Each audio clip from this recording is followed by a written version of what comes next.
Ayog by replacing the Planning Commission of India, by recognizing of the planning process, and state government had to come up with the new terms and method to accommodate the existing arrangement. In this context, national seminar on Tamil Nadu budget perspective of the marginalized is being organized to deliberate upon the pertinent issue related to marginalized in general and the SC/ST subplan and development allocation and the mechanism to implement them in particular. The following are the key questions to be addressed. What does the budget mean to the marginalized? How does Tamil Nadu financial budget, revised general budget and the new agriculture budget address the special provision for the welfare of the marginalized? And what are the alternative mechanisms regarding allocation of fund and the formulation of implementation and monitoring the SC/ST subplan in the state after establishment of State Development Policy Council, SPDC? How does the new initiative propose a concrete effort to provide a new impetus or stimulus towards improving the quality of SC/ST welfare hostels and schools? How have certain states performed enacting the legislative mechanism for SC/ST subplan for catering their interest? Can there be a central legislation for SC/ST tribal subplan in future? These questions would be deliberated upon today's towards understanding, including whether the central government or state government, whether the central government takes cognizance of the significance and importance of SC/ST subplans for the economic well-being as well as the provision of social security to the underprivileged. With this objective, we have organized this program, and moreover, the unsolicited freebie much better than the unsolicited freebie the constitutional provisional welfare schemes are much better than the unsolicited freebies. And also we have not addressed the gender question in our concept note, but gender question also we have to squarely address. Nowadays there is a gender budgeting carried out by the Center for Social Research at Delhi, and they have a very, very important to share. And I welcome one and all for this today's webinar, and we will have a very insightful discussion. And also, and for this, today with a lot of very busy schedule, our தலைவர் Dr. Tol Thirumavalavan has requested to join and deliver an inaugural address. And similarly, one of the very prominent scholars, economists across the country, Professor Jean Dries, has agreed to deliver a concluding remark for this seminar. And also other panelists, Professor Krishna Raj and Dr. Joram and Mr. Sasikant Sendil and Comrade Sanmugam are the panelists who are going to enlighten us how this budget in a way express or address the key issue of SC/ST subplan and also tribal subplan, and as well as other issues. And particularly, I now ask Dr. Laditha to formally introduce the today's chief guest, Dr. Tol Thirumavalavan, Member of Parliament and President of Vidudhai Chirukaigal Katchi, Tamil Nadu. Dr. Laditha, please introduce the formally the guest of today. Thank you. Thank you, Dr. Lakshmanan, for presenting the concept note and also for highlighting the objectives of today's webinar. And good afternoon, everyone. It is a great pleasure for me to introduce Dr. Thol Thirumavalavan, who will be delivering the inaugural address today. In fact, he doesn't need introduction since he is the voice of the marginalized in Tamil Nadu and dedicated his life for the emancipation of marginalized in Tamil Nadu. However, let me take pride in introducing our leader, who is an epitome of relentless struggles and selfless service, and by upholding the values of liberty, equality, and social justice. Dr. Thol Thirumavalavan is one of the highly respected politician and scholar of global repute. Currently, he is a member of parliament from Chidambaram Lok Sabha constituency, second time, and president of Vidudalai Sirithaigal Katchi. He rose to prominence with relentless struggles since 1990s as a leader and voice of the marginalized in Tamil Nadu. He was born on 17th August 1962 at Anganur, Ariyalur district. Previously, he was a member of Tamil Nadu Legislative Assembly from 2001 to 2004 and member of Parliament 2009 to 14. The leader is affectionately called Ezhuchi Tamilar Thiruma. He did doctorate degree at Manonmaniam Sundaranar University, Tirunelveli, and graduated at BSc Chemistry, MA Criminology, and BL at University of Madras. Despite his busy schedule, he is credited with numerous articles and books, and the recent one is Amaipai Tiralvo. Above all, he is a hope for millions and millions of people from marginalized communities in Tamil Nadu and a symbol of secular democracy and emancipatory politics in India.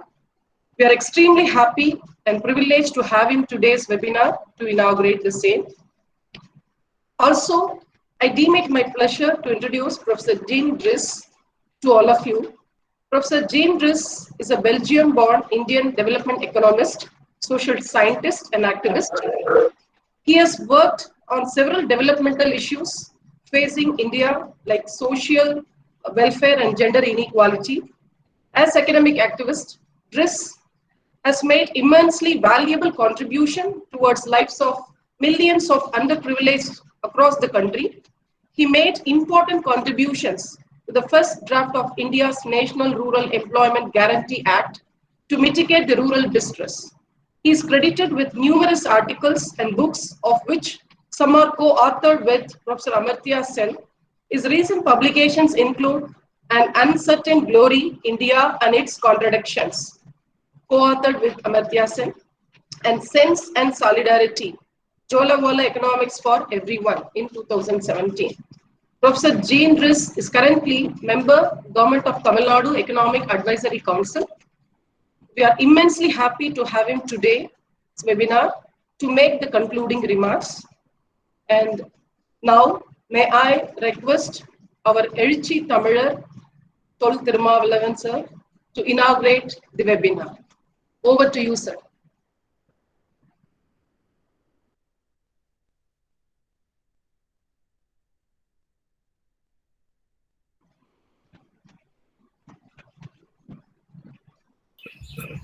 Mic mute la irukku.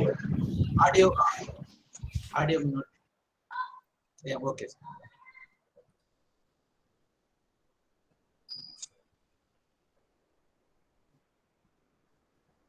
Good afternoon to all. First of all, I would like to express my sincere thanks to organizers of this event for giving me this golden opportunity to deliver my speech on Tamil Nadu budget and perspectives of the marginalized. Really, I am very eager to appreciate and congratulate Mr. Dr. C. Lakshman and Dr. S. Lalita for having organized this historical webinar. It's very important now. From this webinar, I would like to express my sincere thanks and congratulations to our Honorable Chief Minister for having made a committee, that Economical Expert Committee. Really, it's appreciable. There are many scholars are here to deliver their speech on various topics. I'm having many other programs already. I have consented. So I would like to deliver my speech in Tamil for fluency purpose. Please bear it.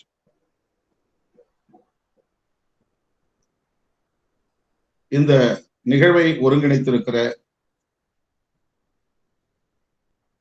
நெறிப்படுத்திக் கொண்டிருக்கிற doctor Sri Lakshman அவர்களை அறிமுகப்படுத்தி இந்த நிகழ்வில் எனக்கு பெருமை சேர்த்திருக்கிற doctor S Lalitha அவர்களை, நிறைவுரை ஆற்றவிருக்கிற பொருளியல் வல்லுநர் குழுவின் உறுப்பினர்கள் ஒருவரான பேராசிரியர் ஜீன் டெரிஸ் அவர்களை, பல்வேறு தலைப்புகளில் இங்கே பேசவிருக்கிற சான்றோர் பெருமக்கள் பேராசிரியர் கிருஷ்ணராஜ் அவர்களை, திரு சசிகாந்த் செந்தில் அவர்களை, முனைவர் ஜெரோம் சாம்ராஜ் அவர்களை, தோழர் சண்முகம் அவர்களை, மற்றும் இணைப்பில் இருக்கும் சான்றோர் பெருமக்களை, தமிழ் சொந்தங்களை, உங்கள் அனைவருக்கும் என்னுடைய பணிவார்ந்த வணக்கத்தை தெரிவித்துக் கொள்கிறேன். இந்த தருணத்தில் இந்த நிகழ்வை ஒருங்கிணைத்திருப்பது, இது தொடர்பான ஒரு விவாதத்தை தொடங்கி வைத்திருப்பது பாராட்டுதலுக்குரியது. நான் நெஞ்சார பாராட்டுகிறேன். விளிம்புநிலை மக்களுக்கும் அரசின் நிதிநிலை அறிக்கைக்கும் உள்ள தொடர்பு குறித்த விவாதம் மிகவும் இன்றியமையாத ஒரு தேவை. புதிதாக ஆட்சி பொறுப்பேற்றிருக்கிற திராவிட முன்னேற்ற கழக அரசு அண்மையில் நிதிநிலை அறிக்கையை தாக்கல் செய்வதற்கு முன்னதாக ஒரு வெள்ளை அறிக்கையை தாக்கல் செய்தது. அது ஒரு முன்னோட்ட அறிக்கை. ஒட்டுமொத்தத்தில் தமிழக அரசின் நிதிநிலை குறித்த கடந்த 10 ஆண்டுகளில் இருந்து தற்போதைய நிலை வரையில் உள்ள நிதிநிலை குறித்த ஒரு படப்பிடிப்பு. அந்த வெள்ளை அறிக்கையின் மூலம் தமிழக அரசின் நிதிநிலையை மட்டுமின்றி சமூக பொருளாதார அரசியல் சூழல்களையும் அதனையொட்டி மக்கள் வாழ்நிலையையும் கூட அறிந்து கொள்ளும் வகையில் வெள்ளை அறிக்கை அமைந்திருந்தது. ஒரு மாநில அரசு மைய அரசின் துணையோடுதான், அதாவது ஒன்றிய அரசின் துணையோடுதான் வளர்ச்சி திட்டங்களை, மக்களுக்கான நலப்பணிகள் குறித்த திட்டங்களை வகுக்கிறது. மாநில அரசுக்கு கிடைக்கிற வருவாயை மட்டிலும் பொறுத்து அதை மட்டுமே வைத்து செயல்பட இயலாது எந்த மாநில அரசாலும். ஆக ஒன்றிய அரசின் துணையோடுதான் இத்தகைய செயல் திட்டங்களை வரையறுக்க முடியும். அதிலே நிதிநிலை அறிக்கையும் ஒன்று. மாநில அரசுக்கான வருவாய் அது மக்களிடமிருந்து நேரடியாக திரட்டுகிற வரி வருவாய், மைய அரசின் மூலம் மக்களின் வரிப்பணத்தில் இருந்து கிடைக்கிற வருவாய், இவற்றையெல்லாம் அடிப்படையாக கொண்டு வரவு செலவு கணக்கை அல்லது அறிக்கையை மாநில அரசு அவ்வப்போது வெளியிடுகிறது. ஒன்றிய அரசும் மாநில அரசும் இணைந்து வரவு செலவை மட்டுமின்றி சமூக நீதி உள்ளிட்ட அனைத்து கோட்பாடுகளுக்கான செயல் திட்டங்களையும் வரையறுக்கின்றன. வரவு செலவு திட்டம் என்பது வெறும்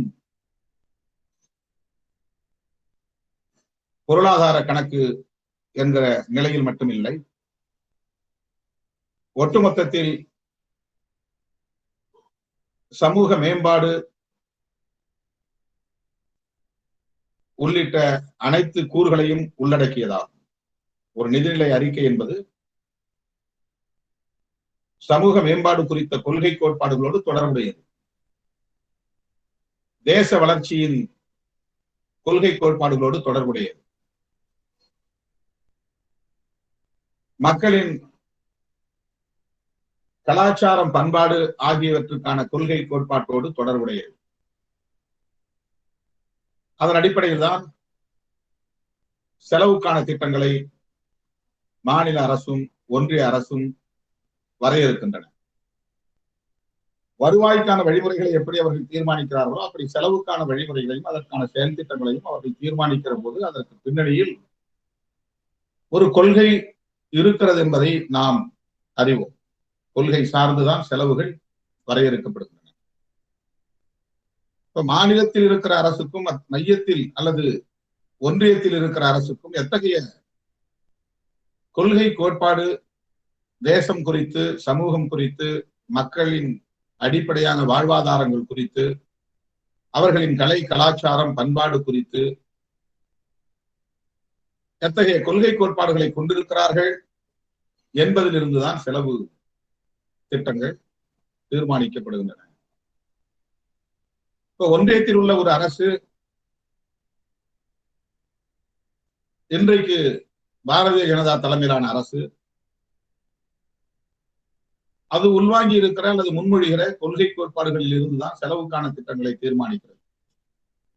கோயில் கட்டுவதிலிருந்து, கோயில் குளம் போன்ற கலாச்சார நடவடிக்கைகளில் இருந்து அவற்றுக்கு செலவு செய்யக்கூடிய அந்த செயல் திட்டங்களோடு இணைத்து வரவு செலவு அறிக்கையை அல்லது நிதிநிலை அறிக்கையை தயாரிக்கிறது. மாநில அரசும் அதே போன்ற ஒரு கொள்கை பின்னணியை, கோட்பாட்டு பின்னணியை கொண்டிருக்கிறது என்பதை நாம் புரிந்து கொள்ள வேண்டும். ஒரு அரசு அல்லது ஆட்சிக்கு வரக்கூடிய ஒரு கட்சி எத்தகைய கொள்கையை கொண்டிருக்கிறது என்பதில் இருந்துதான் அவர்களின் நிதிநிலை அறிக்கையும் அதற்கான செயல் திட்டங்களும் வரையறுக்கப்படுகின்றன என்பதை முதலில் நான் பதிவு செய்ய விரும்புகிறேன். இதுதான் நான் சொல்லக்கூடிய முதல் செய்தி. அரசு எந்த கட்சி தலைமையிலான அரசாக இருந்தாலும் அந்த அரசின் கொள்கை கோட்பாட்டோடு தொடர்புடையது நிதிநிலை அறிக்கையும், அந்த அரசின் கொள்கை கோட்பாட்டோடு தொடர்புடையது வளர்ச்சி திட்டங்கள் யாவும், அந்த அரசின் கொள்கை கோட்பாட்டோடு தொடர்புடையது கல்வி கொள்கை, வேலைவாய்ப்பு கொள்கை, பொருளாதார கொள்கை அனைத்தும். ஆகவே ஒரு கட்சி உள்வாங்கி இருக்கிற அல்லது முன்னெடுக்கிற கொள்கை கோட்பாட்டோடு தொடர்புடையது நிதிநிலை அறிக்கை என்பதிலிருந்து நாம் இவற்றை அணுக வேண்டும். திராவிட முன்னேற்ற கழகம் என்கிற ஒரு கட்சி, சமூக நீதியின் மீது நம்பிக்கை கொண்டிருக்கிற ஒரு கட்சி, சமூக நீதியை தொடர்ந்து அரை நூற்றாண்டுக்கு மேலாக செயல்படுத்தி வருகிற ஒரு கட்சி, ஆட்சியில் இருக்கும் போதெல்லாம் சமூக நீதியை முன்னிறுத்தக்கூடிய ஒரு கட்சி ஆட்சிக்கு வந்திருக்கிற நிலையில் இதனுடைய பார்வை, இந்த கட்சியின் தலைமையிலான அரசின் பார்வை எத்தகையதாக இருக்கும், அது எத்தகைய செயல் திட்டங்களுக்கு முன்னுரிமை தருகிறது என்பதை நாம் புரிந்து கொள்ள முடியும். அதே போல மத்தியில் இருக்கிற பாரதிய ஜனதா கட்சி சமூக நீதிக்கு எத்தகைய முன்னுரிமையை தரும், அதனுடைய கொள்கை கோட்பாடு என்ன, சமூக நீதியை அது எவ்வாறு பார்க்கிறது, சமூக நீதிக்கு அது என்ன முக்கியத்துவம் தருகிறது, சமூக நீதியை கட்டி காப்பாற்றுவதில் அல்லது அதை வலுப்படுத்துவதில் அதற்குள்ள பார்வை என்ன என்பதிலிருந்துதான் ஒன்றிய அரசின் அல்லது மத்திய அரசின் பொருளாதார கொள்கையும் தீர்மானிக்கப்படுகிறது, செலவு திட்டங்களும் வரையறுக்கப்படுகிறது. ஆக இன்றைக்கு நாம் ஷெட்யூல் காஸ்ட், ஷெட்யூல் டிரைப்ஸ் ஆகிய அந்த மக்களுக்கான துணை திட்டங்கள் பற்றி விவாதிக்கிறோம். இந்த துணை திட்டங்கள் எவ்வாறு இங்கே வரையறுக்கப்பட்டன, எங்கிருந்து வந்தது, எப்படி வந்தது, இந்த துணை திட்டங்களுக்கான மூலம் என்ன, இந்த துணை திட்டங்களுக்கான பின்னணி என்ன, வரலாற்று பின்னணி என்ன என்பதை நாம் புரிந்து கொண்டால்தான் இந்த துணை திட்டங்களை நடைமுறைப்படுத்துவதிலே இன்றைக்கு ஆட்சி அதிகாரத்தில் அமர்ந்திருக்கக்கூடிய அரசுகள் எவ்வாறு இதை அணுகும் என்பதையும் நாம் புரிந்து கொள்ள முடியும். இந்திய சமூகத்தில உழைக்கும் மக்கள், வறுமை கோட்டுக்கு கீழே உள்ள மக்கள் எல்லா சமூக பிரிவினரிலும் உண்டு. ஷெட்யூல் காஸ்ட் மட்டுமல்ல, ஷெட்யூல் ட்ரைப்ஸ் மட்டுமல்ல, எல்லா சமூக பிரிவினரிலும் உண்டு. ஆக ஏழைகள் என்பவர்கள் எல்லா சாதி அல்லது எல்லா வர்க்கம் அடையாளங்களுக்குள்ளும் இருக்கிறார்கள். ஆக ஏழை எளிய மக்களுக்கான மேம்பாடு என்று ஒரு அரசு கொள்கையை வரையறுக்கிற போது, செலவு திட்டங்களை, வரவு செலவு திட்டங்களை வரையறுக்கிற போது,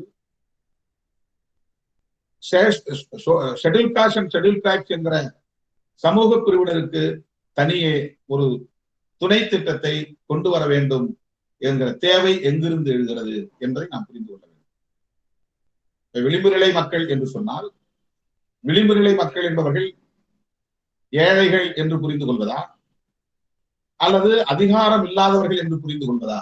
மார்ஜினலைஸ்ட் செக்ஷன்ஸ் என்றால் who are they? யார் அவர்கள்? மார்ஜினலைஸ்ட் செக்ஷன்ஸ், விளிம்பு நிலை மக்கள். சமூகத்தை நாம் ஒரு ஹைரார்கியல் செட்டப் என்கிற அடிப்படையில கீழிருந்து மேல் அல்லது மேலிருந்து கீழ் என்று வெர்டிகுலராக நாம் பார்க்கிறோம். கீழ்மேல் என்கிற அடிப்படையில் கீழே உள்ளவர்கள், அதற்கு மேலே உள்ளவர்கள், அதற்கு மேலே உள்ளவர்கள், அதற்கு மேலே உள்ளவர்கள் என்று அடித்தட்டு, நடுத்தட்டு, மேல்தட்டு என்று சமூகத்தை வெர்டிகுலராக பார்க்கிறோம். அப்படி பார்த்தால் உங்களுக்கு இவர்களில் அடிநிலை மக்கள் என்றுதான் அடித்தட்டிலே கிடப்பவர்களை நாம் குறிப்பிடுவோம். விளிம்பு நிலை மக்கள் என்றால், மார்ஜினலைஸ்ட் என்றால் அடிநிலை மக்கள் என்ற பொருளாக. மார்ஜினலைஸ் என்றால் நீங்கள் ஹரிசாண்டலாக பார்க்க வேண்டிய தேவை இருக்கிறது. ஹரிசாண்டலாக பார்த்தால் பவர் சென்டர் மையத்தில் இருக்கிற அதிகார மையம், அந்த அதிகார மையத்தை ஒட்டியுள்ள சமூக பிரிவினர், அதிகார மையத்திலிருந்து சற்று விலகியுள்ள சமூக பிரிவினர், அதிகார மையத்திலிருந்து வெகு தூரம் விலகி இருக்கிற சமூக பிரிவினர், அதிகார மையத்திலிருந்து கடைசி கடைகோடியில் கிடக்கிற விளிம்பு நிலையில் கிடக்கிற சமூக பிரிவினர். அதிகார மையத்திற்கும் அந்த சமூக பிரிவினருக்கும் இடையிலான தொடர்புடைய சொல்லாடல் தான் விளிம்பு நிலை சமூகம் என்பது. இந்த சமூகத்தை நீங்கள் ஒரு ஹரிசாண்டல் வியூ என்கிற அடிப்படையில இந்த சமூகத்தை பார்க்க வேண்டும். வெர்டிக்கல் வியூ என்ற அடிப்படையில் அல்ல. வெர்டிக்கல் வியூ என்று சொன்னால் அப்பர் லோயர் என்கிற அடிப்படையில் நாம் சொல்றோம். ஹரிசாண்டல் வியூ என்கிற போது பவர் சென்டர், பார்லிமெண்ட் அல்லது யூனியன் கவர்மெண்ட் அல்லது ஸ்டேட் கவர்மெண்ட், அந்த பவர் சென்டர், அந்த பவர் சென்டரோடு தொடர்புடைய சமூக பிரிவினர்கள், அந்த பவர் சென்டரிலேயே அந்த அதிகார மையத்திலேயே ஊறி கிடக்கிறவர்கள், அந்த அதிகார மையத்தோடு நெருக்கமான தொடர்பு உள்ளவர்கள், அந்த அதிகார மையத்திலிருந்து கொஞ்சம் விலகி ஆனால் தொடர்புடையவர்கள், அந்த அதிகார மையத்திலிருந்து வெகு தூரம் விலகி ஆனாலும் அதிகாரத்தை பகிர்ந்து கொள்ளக்கூடிய, நுகர்ந்து கொள்ளக்கூடிய வாய்ப்பை பெற்ற ஒரு சமூக பிரிவினர். அதிகாரத்தோடு தொடர்பே இல்லாமல், அதிகாரத்தை நுகர்வதற்கு வாய்ப்பே இல்லாமல், அதிகார மையத்தில் வாக்களிக்கக்கூடிய தொடர்பை மட்டும் கொண்டிருக்கிற சமூக பிரிவினர் தான் விளிம்பு நிலை மக்கள். ஆக இதை horizontal view, power centre based என்கிற அடிப்படையில இந்த சொல்லாடலை நாம் புரிந்து கொள்ள வேண்டும். விளிம்பு நிலை சமூகம் என்றால் அதிகாரத்திலிருந்து வெகு தூரம் விலக்கப்பட்டு கிடக்கிற, அதிகாரத்தோடு தொடர்பில்லாமல் கிடக்கிற, அதிகார மையத்தை எக்காலத்திலும் தொட்டுவிட முடியாத தூரத்திற்கு விலகி கிடக்கிற சமூக பிரிவினர். இப்ப அவர்களை அதிகாரமயப்படுத்துவதுதான், அதற்கான சொல்லாடல்தான் எம்பவர்மெண்ட். Power empower. எம்பவர்மெண்ட் என்றால் அதிகார வலிமை ஆக்குதல், அதிகார வலிமையுள்ளவர்களாக அவர்களை மேம்படுத்துதல். Empowerment of Dalits, empowerment of tribals, empowerment of women, empowerment of all other marginalized sections, transgender, differently abled people. These people are called as marginalized sections. Those who are not have contact with the power center.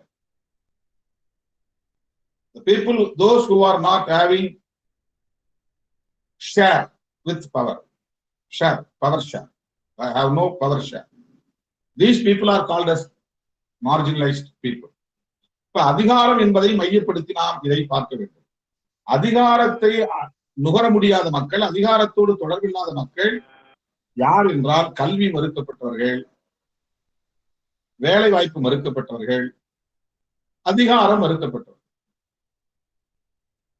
இங்கே எப்படி கல்வி மறுக்கப்பட்டது, அதிகாரம் மறுக்கப்பட்டது என்றால், இங்கே உள்ள social structure என்பது ஒரு வர்ணாசிரம கட்டமைப்பை கொண்டதாக, சாதிய கட்டமைப்பை கொண்டதாக இருக்கிறது.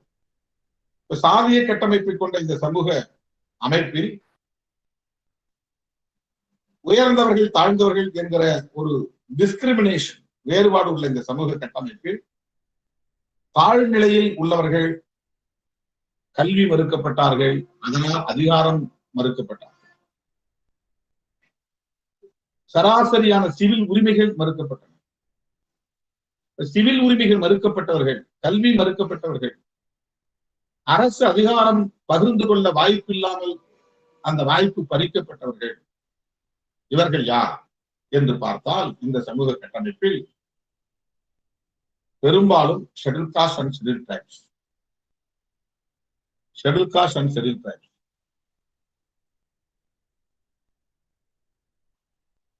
ஆகவேதான் இவர்களை எம்பவர் செய்ய வேண்டுமானால், இந்த schedule cost and schedule tribes ஆகிய இந்த மக்களை எம்பவர் செய்ய வேண்டுமானால், அவர்களை அதிகார வலிமையுள்ளவர்களாக மேம்படுத்த வேண்டுமானால், வலிமைப்படுத்த வேண்டுமானால், அவர்களுக்கு ஸ்பெஷல் போக்கஸ் என்பது தேவைப்படுகிறது. ஒரு சிறப்பு கவன குவிப்பு தேவைப்படுகிறது.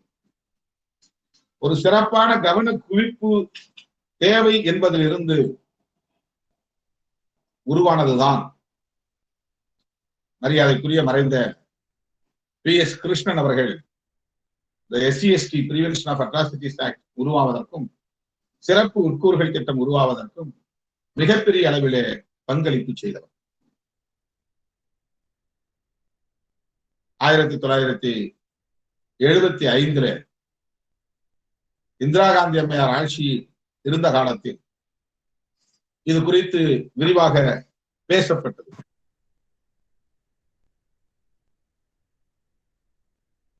அதற்கு அடித்தளமாக இளையபெருமாள் கமிட்டியும் அந்த கமிட்டியின் அறிக்கையும் மூலாதாரமாக அமைந்தது என்று சொல்லலாம். தமிழகத்தை சார்ந்த மறைந்த இந்திய தேசிய காங்கிரஸ் கட்சியின் தலைவராகவும் நாடாளுமன்ற உறுப்பினராகவும் விளங்கிய திரு இளையபெருமாள் அவர்களின் தலைமையில் அமைக்கப்பெற்ற அந்த கமிட்டி அகில இந்திய அளவில் ஷெட்யூல்ட் இன மக்களை, பழங்குடியின மக்களை சமூக பொருளாதார அடிப்படையில் ஆய்வு செய்து அது குறித்து அவர் அளித்த அறிக்கையின் விளைவாக 2 முக்கிய பயன்கள் விளைந்தன என்று சொன்னால் அது மிகையாகாது. ஒன்று, இந்த மக்களை வன்கொடுமைகளில் இருந்து பாதுகாப்பதற்கான ஒரு சட்டம் பிறந்தது. இன்னொன்று, பொதுவான இந்த நிதிநிலை அறிக்கையில் இந்த மக்களை மேம்படுத்துவதற்கென்று சிறப்பு நிதி ஒதுக்கீடு செய்ய வேண்டும், அதற்கான துணை திட்டங்களை தயாரிக்க வேண்டும் என்ற ஒரு வழி உருவானது. ஆக இந்திரா காந்தி அம்மையாருடைய ஆட்சி காலத்தில் இந்த 2ம் இந்த விளிம்பு நிலை மக்களுக்கான திட்டங்களாக உருவாயின. ஒன்று சட்டம், இன்னொன்று திட்டம். அது ஆரம்பத்தில் schedule caste special component plan, special component programme என்று அழைக்கப்பட்டது. ட்ரைபல் சப் பிளான் என்று அழைக்கப்பட்டது. பழங்குடியின மக்களுக்கு tribal sub plan, schedule caste மக்களுக்கு ஸ்பெஷல் காம்பனன்ட் ப்ரோக்ராம் என்று அழைக்கப்பட்டது. பிறகு அது SCSP schedule caste sub plan என்றே அது மாற்றம் செய்யப்பட்டிருக்கிறது. இந்த துணை திட்டங்களின் நோக்கம் என்ன என்றால், பொதுவான நிதிநிலை அறிக்கை என்று இல்லாமல் மக்கள் தொகை அடிப்படையில் அனைத்து துறைகளிலும் அனைத்து தளங்களிலும் தலித் மக்களுடைய மேம்பாட்டுக்கு என்று நிதி ஒதுக்கீடு செய்ய வேண்டும் என்பதுதான். அது யூனியன் கவர்மெண்ட்டும் செய்யணும், ஸ்டேட் கவர்மெண்ட்டும் செய்யணும். யூனியன் கவர்மெண்ட் பட்ஜெட்லயும் அந்த அலோகேஷன் என்பது இருக்க வேண்டும், ஸ்டேட் கவர்மெண்ட் பட்ஜெட்லும் அந்த அலோகேஷன் இருக்க வேண்டும். அந்த பேசிஸ் ஆஃப் தி பாப்புலேஷன். மக்கள் தொகை அடிப்படை. 20% இன்றைக்கு தமிழ்நாட்டிலே 19% என்று சொன்னால் 100 ரூபாய் ஒரு திட்டத்துக்காக, ஒரு அக்ரிகல்ச்சரல், ஒரு விவசாய மேம்பாடு திட்டத்துக்காக 100 ரூபாய் ஒதுக்கப்படுகிறது என்றால் 19 ரூபாய் அந்த அக்ரிகல்ச்சரல் விவசாய மேம்பாட்டு திட்டத்தில் தலித்துகள் பழங்குடி மக்கள் மேம்படுவதற்கென்று 19 ரூபாயை தனியே எடுத்து வைக்க வேண்டும். ஆனால் இங்கு எல்லாம் பொது பொது என்று செலவிடப்படுகிறது. இந்த மக்களின் குடியிருப்புகள் கவனிக்கப்படவில்லை. அவர்களுக்கு அடிப்படை வசதிகளே இல்லை. வீதிகள் முறையாக இல்லை. அவர்களுக்கு சாலைகள், கிராமப்புற சாலைகள் இல்லை. அவர்களுக்கு மின் இணைப்புகள் இல்லை. குடிநீர் தொட்டி இல்லை. அவர்கள் வசிக்கக்கூடிய பகுதிகளில் சுகாதாரம் இல்லை. பிரைமரி ஹெல்த் சென்டர் இல்லை. அவர்கள் பேருந்து ஏறக்கூடிய இடங்களில் பேருந்து பயண நிழற்குடை அமைக்கப்படுவதில்லை. அவர்களுக்கு கிராமப்புற அளவில் மேம்பாடு செய்வதற்கான எந்த திட்டமும் வருவதில்லை. பொதுவாக ஒரு பள்ளிக்கூடம் வருகிறது என்றால் ஊர் தெருவிலே கட்டப்படும். ஒரு வங்கி கிளை வருகிறது என்றால் ஊர் தெருவிலே கட்டப்படும். ஒரு ஆரம்ப சுகாதார நிலையம் வருகிறது என்றால் தலித் அல்லாத மக்கள் குடியிருக்கக்கூடிய இடங்களில் கட்டப்படும். ஒரு நூலகம் வருகிறது என்றால் தலித் அல்லாத மக்கள் குடியிருக்கக்கூடிய இடத்திலே கட்டப்படும். ஒரு பேருந்து பயணிகளுக்கான நிழற்குடை வருகிறது என்றால் அது தலித் மக்கள் இருக்கக்கூடிய இடம் இல்லாமல் எல்லா சமூகத்தை சார்ந்தவர்கள் இருக்கிற இடத்தில் தான் கட்டப்படும். கிராமப்புற சாலைகள் வருகின்றன என்றால் அது ஊர் தெருவோடு நின்றுவிடும். குடிநீர் இணைப்பு வருகிறது என்றால் ஊர் தெருவோடு நின்றுவிடும். இந்த ஏழை எளிய மக்கள், ஒடுக்கப்பட்ட விளிம்பு நிலை மக்கள், பழங்குடியின மக்கள், ஆதி குடியின மக்கள் வசிக்கக்கூடிய பகுதிகளுக்கு அது நீட்சி பெறாது. இது காலம் காலமாக மறுதளிக்கப்பட்டது, புறக்கணிக்கப்பட்டது அல்லது வஞ்சிக்கப்பட்டது. இந்த நிலையில் அவர்களுக்கென்று ஒரு ஸ்பெஷல் அட்டென்ஷன், ஒரு கூடுதல் கவனம் செலுத்த வேண்டும் என்பதற்காக கொண்டு வரப்பட்ட ஒரு திட்டம்தான் SC ST TSP என்கிற இந்த திட்டங்கள்.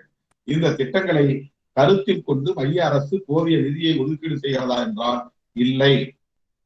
பல்வேறு கூக்குரலுக்கு பிறகு, கூச்சலுக்கு பிறகு, போர்க்குரலுக்கு பிறகு அவர்கள் ஒரு தோராயமாக ஒரு நிதியை ஒதுக்கீடு செய்கிறார்கள்.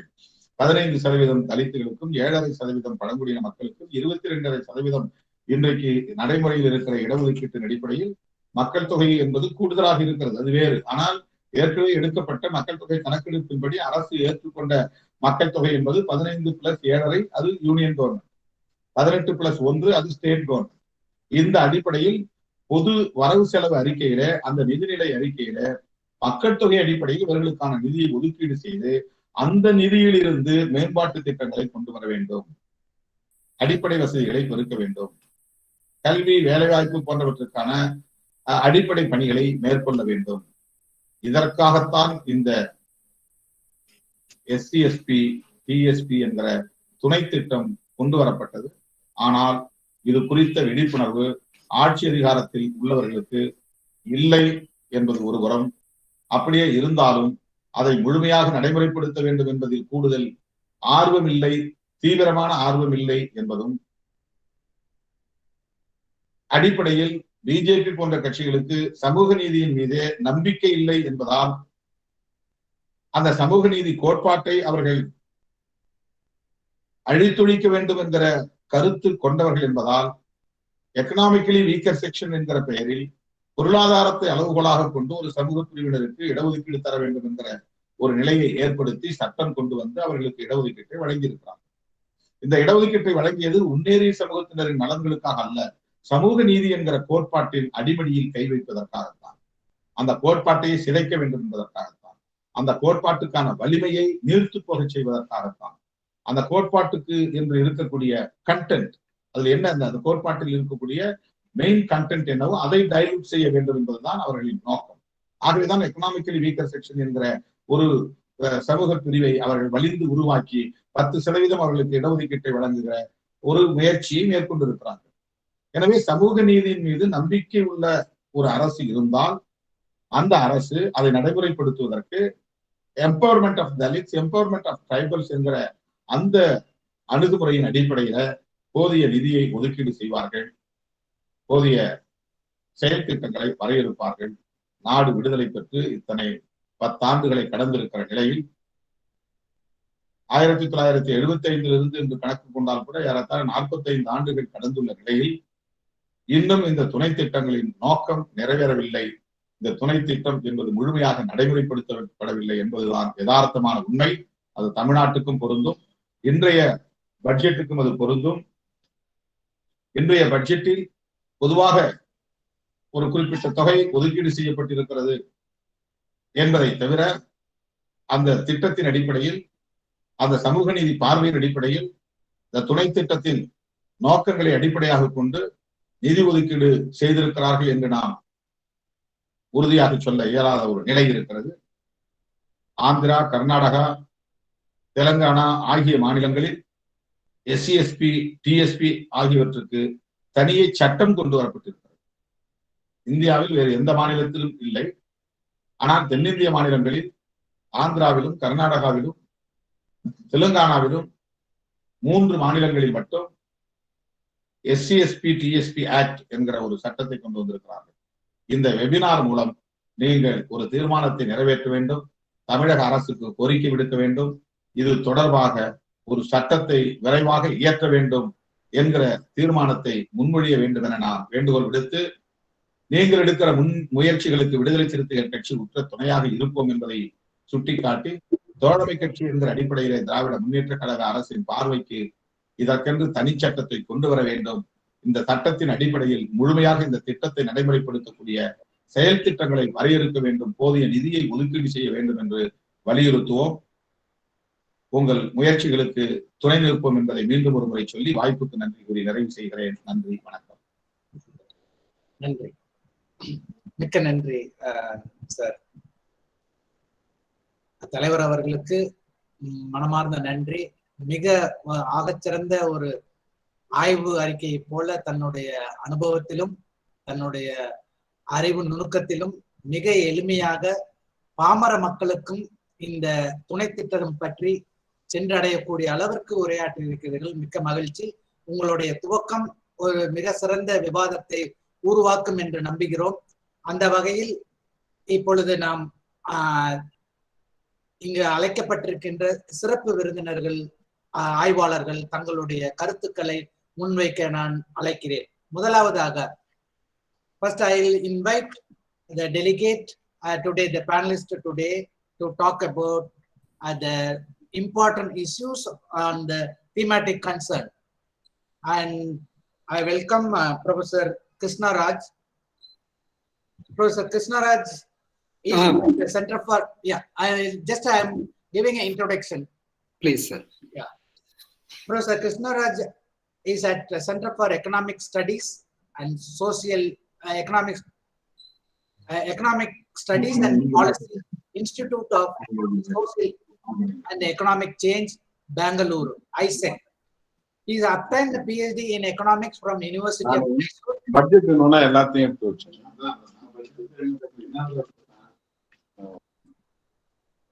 He obtained a PhD in economics from University of Mysore. Most of his research work is in the field of environmental economics. He served as an Indian Council of Cultural Relations, a chair professor on Indian economic under the Ministry of External Affairs, Government of India, at Hang Kong University of Foreign Studies, Seoul, South Korea. He was a visiting scholar at the University of Wisconsin, Clara, USA. He was awarded with the Sri Ratan Tata Trust Research Fellowship for collaborating research with the University of Wisconsin, USA. He has undertaken collaborative research with the University of Quebec, Canada, and water conflict in Kaveri River Basin. He is visiting professor at Kannur University, Kannur. He has taken several policy-oriented research projects, policy research, and unaccounted for water revenue in Bangalore cities. Economic and social analysis of Bangalore-Mysore infrastructure corridor project. He has served expert committee. I'm member of expert committee member for the state and the central government, to mention Government of Karnataka committee for preparing a report on reservation in promotion for identifying compelling reason. Expert committee to study the issues of Karnataka State Open University after withdrawal of UGC recognition. Currently is expert committee member of National Green Tribunal, Government of India. He is also expert committee member of Karnataka State Wetland Conservation Authority, Government of Karnataka. He is an expert in expert committee member of KSPCP and CPCB for estimation of environmental compensation. He submitted a number of reports to the Government of India, Government of Karnataka, which have a policy implication, which is a report on socio-economic analysis of Bangalore and Mysore. Currently, is undertaken many projects, green GDP, payment for ecosystem service, sustainable tourism, methodology of tourism statistics, auditing, tank fill scheme for NNL, evaluation of SCST entrepreneur in Karnataka. He was invited a keynote speaker to many more conferences, national and international. He has authored many books, articles, reports, book reviews, popular article in newspapers. He has successfully guided many PhD scholars at ISEC. He is teaching a microeconomic for a PhD student, economic thoughts of B.R. Babasaheb B.R. Ambedkar course at Bangalore, Babasaheb Ambedkar National, Babasaheb Ambedkar School of Economics. And this is a few words. I welcome you, sir, for your presentation. Please. Thank you, Professor C. Lakshmanan, for inviting me to this national webinar on Tamil Nadu budget and how marginalized sections are concerned. Respected Professor Jean Dredge, the Honorable Member of the Parliament, and the fellow panelists and all the participants. Thank you very much, Professor Lakshmanan, for your detailed introduction about me. I just take a minute for sharing my PPT.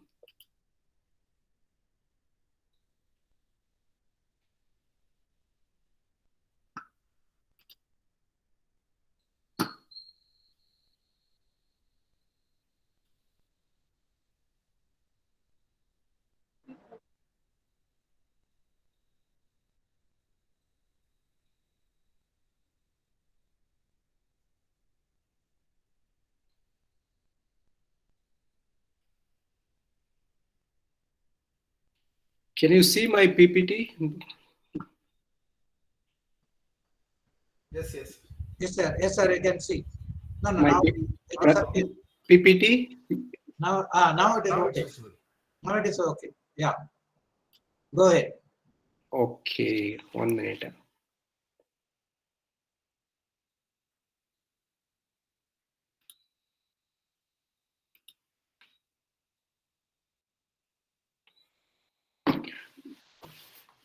So the title of my presentation would be on social justice and empowerment, the significance of SC and ST subplan in the budget before and after Niti Aayog. I have been asked by Professor Lakshmanan to speak on this particular topic. So therefore, my thoughts will be around these topics only.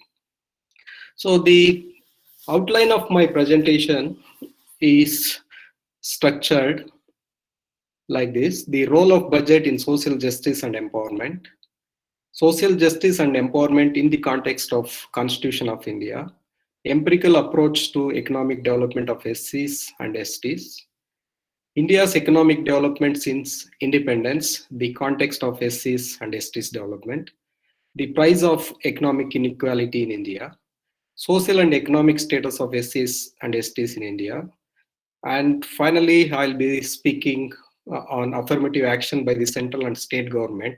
This includes SCSP and TSP, and what are the issues and challenges with regard to SCSP and TSP. So my presentation is also based on my recent works for the government of Karnataka. There are two important works I have contributed for the government of Karnataka. One is that my contribution to public policy towards social justice and empowerment for the Karnataka Vision 2025. The previous Congress government prepared this document.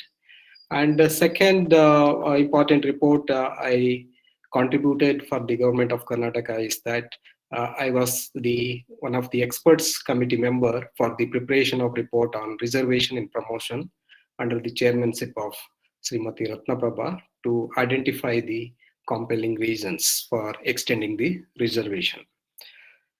So with this, I will focus some conceptual issues, basically dealing with social justice and empowerment.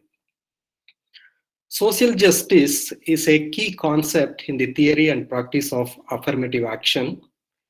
The affirmative action is the practice of policy of favoring the society or groups known to have been discriminated historically in the allocation of resources or employment. Affirmative action is also popularly known as positive discrimination.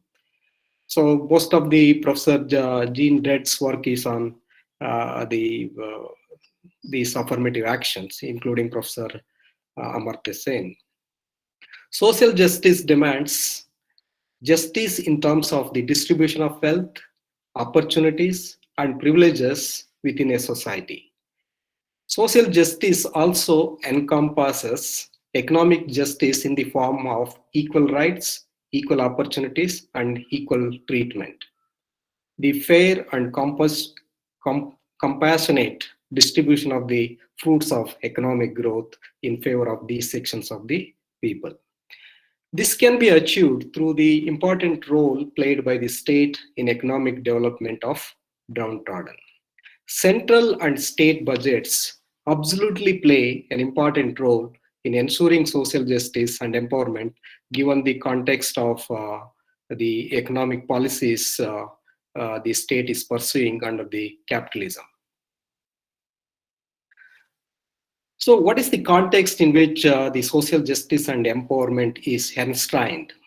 So according to the Constitution of India, the preamble itself says that to secure justice, the justice include social, economic, and political justice to all its citizens.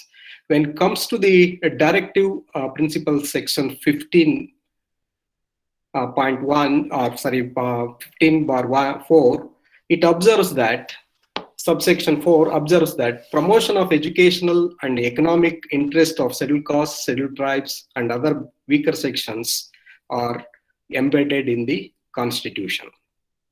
So therefore, the state shall promote with special care the educational and economic interest of the weaker sections of the people, and in particular of the scheduled caste and the scheduled tribes, and shall protect them from social injustice and all forms of exploitation.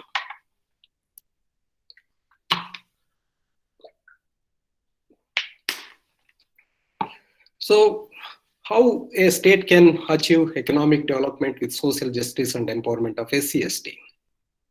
So various plans have been giving importance to overall economic development of the SC/STs. Particularly, I would like to mention some of these plans in the next slides. So economic development and empowerment of scheduled castes and scheduled tribes and bring them at par with the rest of the society is a commitment enshrined in the Constitution.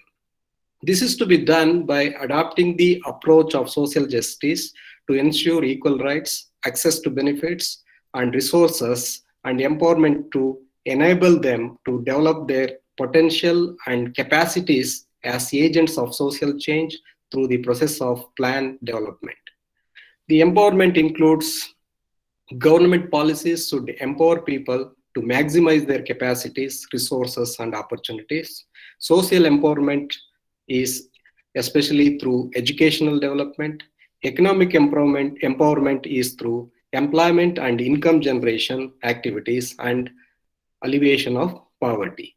Social justice is through effective implementation of the existing legislations and other measures for preventing and protecting the disadvantaged groups from atrocities, exploitation, discrimination, and social disabilities. Political empowerment means translating political power of ensuring equal sharing of economic power and mostly the prosperity of SCST.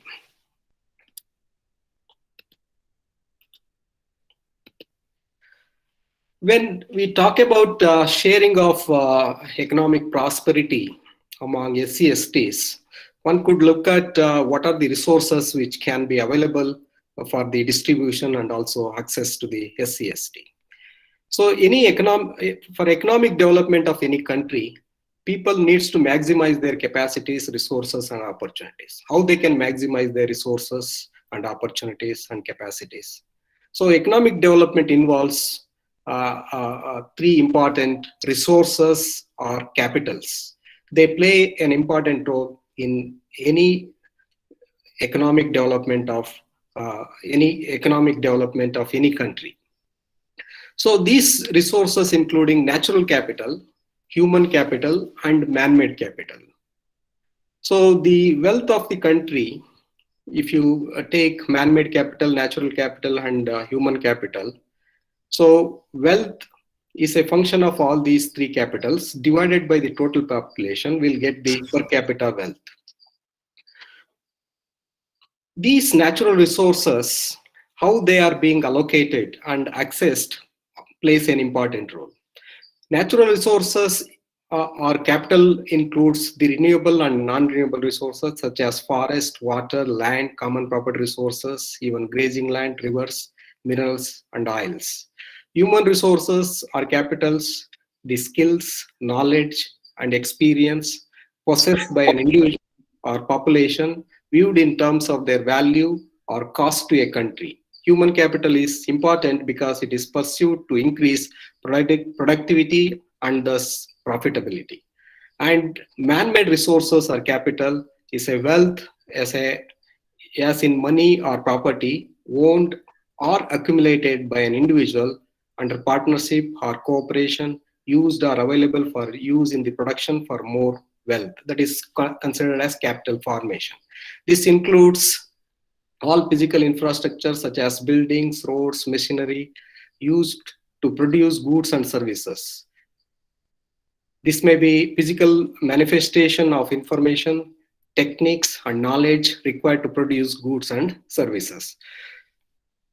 Therefore, the economic development of individuals, households, and society depends on the capacities and opportunities to acquiring or distribution of these three important resources or capitals by the states. You can look at this figure where you can find all these three important resources, particularly natural resources, food, water, pollution, biodiversity, and atmosphere, even energy, climate. They play an important role for the empowerment of people. Social capital, including the wealth, hunger, equity, and justice, corruption-free society, democracy, and education, they play an important role. Apart from that, peace, literacy, housing, health, and knowledge, these are the human capital and social capital. And economic capitals including the transportation, communication, innovations, infrastructure, access to market and financial resources, equitable distribution of economic growth and its fruits, they play an important role for ensuring social justice and empowerment. So I tried to understand how India pursued its economic development through various economic plans or various 5-year plans since independence. Planning Commission was created for the formulation of 5-year plans and strategize a planned approach to economic development after independence. First 5-year plan was formulated uh, and it was implemented between 1951 to 56. First and foremost priority was given to solve food crisis and agriculture development. The second 5-year plan focused more on rapid industrialization under the influence of Nehruvian thought. And there was plan holiday after the 1956-61 due to war with China. So there was a plan holiday were implemented for the years 1966 and 69. Third 5-year plan between 1961-66, education was given higher importance. Fourth 5-year plan between 1969 to 74, Garibi Hatao, poverty alleviation and the nationalization of banks and implementation of green revolution and some extent land reforms, they played an important role in the economic development of the country.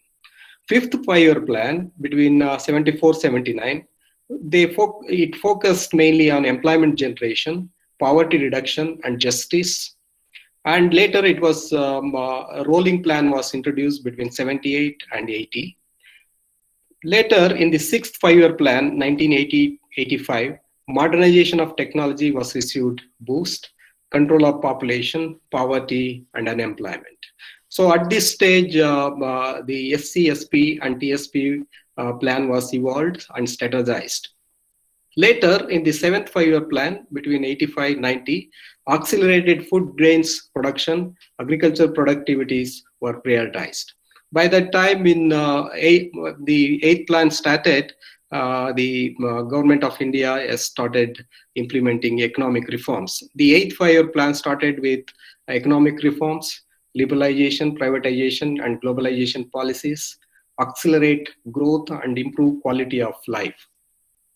And the next plan, ninth 5-year plan, between 97-2002, productive employment, regional balance, and self-reliance through Mahatma Gandhi Narega scheme, the popularly known as Narega. So later, 10th 5-year plan, they wanted to achieve a targeted growth rate of 8%, universal access to primary education, that is Sarva Shikshana Abhiyan. In the 11th 5-year plan, 2007 to 12, towards faster and more inclusive growth, and 12th 5-year plan, faster, sustainable, and more inclusive growth. If you look at the last two plans period, 2007 to 17, or up until the Niti Aayog was created, focus was more on inclusive growth and faster economic growth. These are the priorities. So what happened with these plans? Indian government's goal after independence was to establish a socialist pattern of society through economic growth with self-reliance, social justice, and alleviation of poverty, through the mechanism of a mixed economy where both public and private sectors coexist. In 1990s, economic globalization has led to capitalistic form of economic growth and development. It is assumed that economic liberalization leads to trickle-down effect and welfare of the state. The role of government and government sector is reduced and dominance of private sector is prevailed with growth of informal sector. Yes, several economists they pointed out the side effects of capitalism. Economic inequality, especially inequality in wealth, health, and opportunities, as Stiglitz writes, that of the 1%, for the 1%, and by the 1%, reflecting disproportionate share of income by a few corporate giants. So development process under liberalization is not shared one, which led to adoption of policy of inclusive growth in the 11th 5-year plan. Even though 12th 5-year plan aimed at reducing poverty and improving living conditions of SCs and STs, planned economic development is halted with the establishment of National Institution for Transforming India. This is popularly known as Niti Aayog on 1st January 2015. So what we can conclude from these slides is that in after 1990s, there were small fluctuations in the economy, but today living conditions are fast improving, but fluctuations in the economy are very frequent, causing impoverishment of basic livelihoods of SCs and STs in agriculture, industry, and service sector. For example, the inflation, the growing prices of food grains, even energy prices, petroleum prices, and that is also compounded by the COVID waves. So in this way, the economic development which has been planned for overall economic development is ultimately ended in liberalization, globalization, and privatization policy under capitalism that has made these vulnerable people more vulnerable to market shocks. There are three major outcomes of the capitalism. Government policies have failed to create level playing fields for SC/STs. The poverty alleviation programs failed to create assets. Yes, I told three types of assets or capitals for SC/STs, and they have become food assistance program. Even Mahatma Gandhi Narega and land reforms, reservation in government employment, some extent succeeded, but not fully succeeded. So these are the three implications of the economic policies pursued by India since independence: inequality in wealth, privatizing the profits, and universalization of the losses; inequality in health outcomes, more disease and death due to social insecurity and environmental degradation in recent times; inequality in opportunities, promotion of artificial intelligence in order to support the capitalist, and replacing laborers, and privatizing of public assets. So these are the outcomes of capitalism in recent times. So these are reflected in various social and economic indicators in the context of India. The price of economic inequality in terms of various indicators, if you take Human Development Index, Global Hunger Index, Global Slavery Index, Happiness Index, multidimensional poverty, multidimensional child poverty, economic inequality, and child labor, almost India is lagging behind, and even it cannot achieve the state of developed country in next 50 years. So because if you take Human Development Index, India stands at 131st among 188 countries. Global Hunger Index, it is 100th position, and Global Slavery Index, it is 4th among 167 countries. Happiness Index, 117th among 158 countries. Multidimensional poverty, it is 41.3%. Even child poverty is 50%. So how economic prospects or fruits are shared in the economy? About 55% of the national income with 10% of the people. So it means that the 55% of the national income goes to 10%. The remaining income is shared by 90% of the people. So the child labor is common in India. It is huge number, 18.3 million. So if you take any other development indicators, even from the studies, various studies and surveys, NSSO particularly, if you take the rate of the percentage of SC/ST in the developmental aspirations, you take the SC, OBC, high income group, rest and others, as per the study carried out by Professor Thorat and Madheshwaran. The monthly per capita consumption expenditure among SCs even very less when compared to other. Poverty ratio is very high, and average assets is 6.2 per lakh. Sorry. In lakhs, 6.2, and gross enrollment ratio across different class If you take higher education, it is 20.2, whereas in case of other communities, it is 43.5. And other unemployment rate, if you take, unemployment is high among SCs, particularly 7.3. When we consider the asset type owned by SC, OBC, and high income group, land owned by SCs is 7.3 percentage, building 7.2, livestock and farm equipment, non-farm equipment, transport equipment, financial assets, gold. You take any assets, the SCs are lagging behind in terms of owning these assets. And the participation of SC/STs in industry, the rank is given based on the participation percentage. The SC/ST in industry, Tamil Nadu 17.9%, whereas it varies from state to state. But if you take the SC/ST population, their representation or participation is even less than the total population. You can find the gap in the last column that shows the gap between the total population of SC/ST in the respective states and their participation in the industry. So this is also a comparison of southern states: Karnataka, Andhra Pradesh, Tamil Nadu, Kerala, and all India level. Except in Andhra Pradesh, SC/STs, except in Kerala and Andhra Pradesh, in Karnataka and Tamil Nadu, SC/STs literacy rate is even SCs is comparatively less than others. Operational land holdings is less, especially in Kerala and in Tamil Nadu when compared to Karnataka and Andhra Pradesh.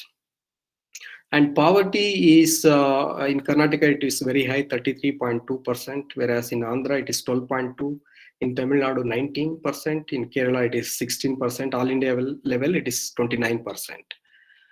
And these are some of the indicators and shows that how SC/STs are lagging behind in development. Another indicator is that multi-dimensional poor percentage in India and Indian states. If you take various states, except in Kerala, in almost all the other states, the multi-dimensional poor are very high. In Karnataka, it is 40.7%. In Tamil Nadu, it is fairly good. It is 28.7%. All India level, it is 48.1%. So if it is a strange indicator, but still, if you consider the participation of SC/STs in various higher educational institutions like IIM, and even IITs, their participation rate is very, very negligible. So this data I am speaking about is based on my report, that is reservation in promotion, where we have estimated, we have collected the data on three compelling reasons. These three compelling reasons are the backwardness among SC/STs, and the representation of the SC/STs in various cadres of post A, B, C, D cadre, and is there any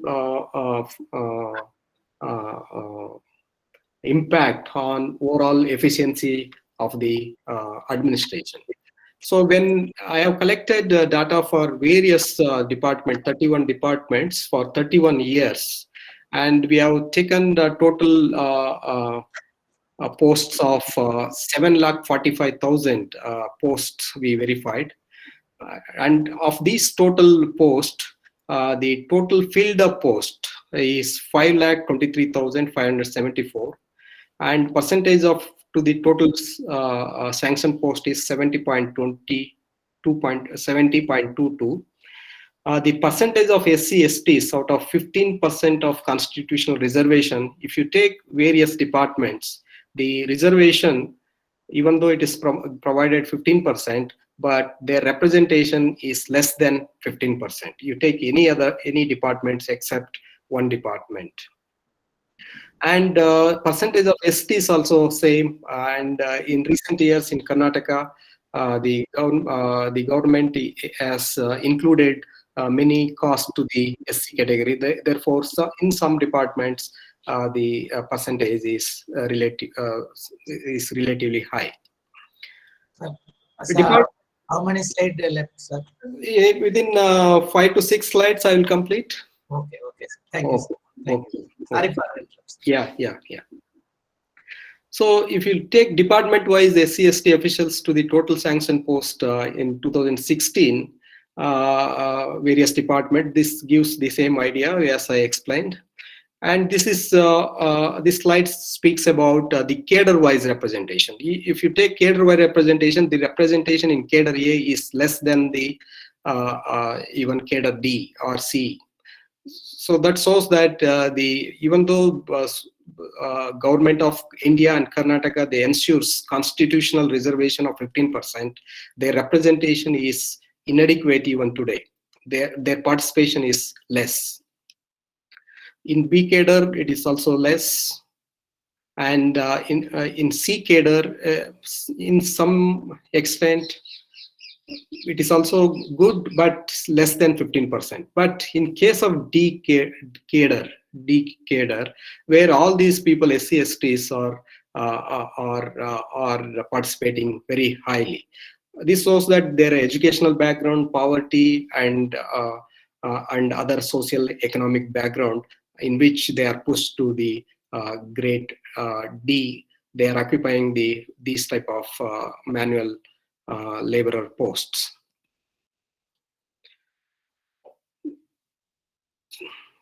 So this gives an idea that when their representation is not equivalent to the constitutional provision of 15 and 3%, there are several backlog posts in various cadres that have been identified by our report, but still the backlog posts are not filled for social and economic empowerment of SC/STs.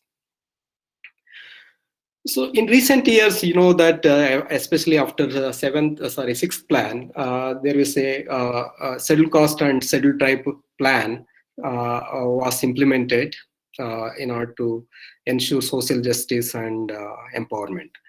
The SC/SP and TSP envisages to channelize the flow of budget outlays and benefits from all these sectors of development in the annual plans and state and union and even union territories and central ministries, at least in proportion of their population, both in physical and financial terms. So SC, SP, and TSP plans are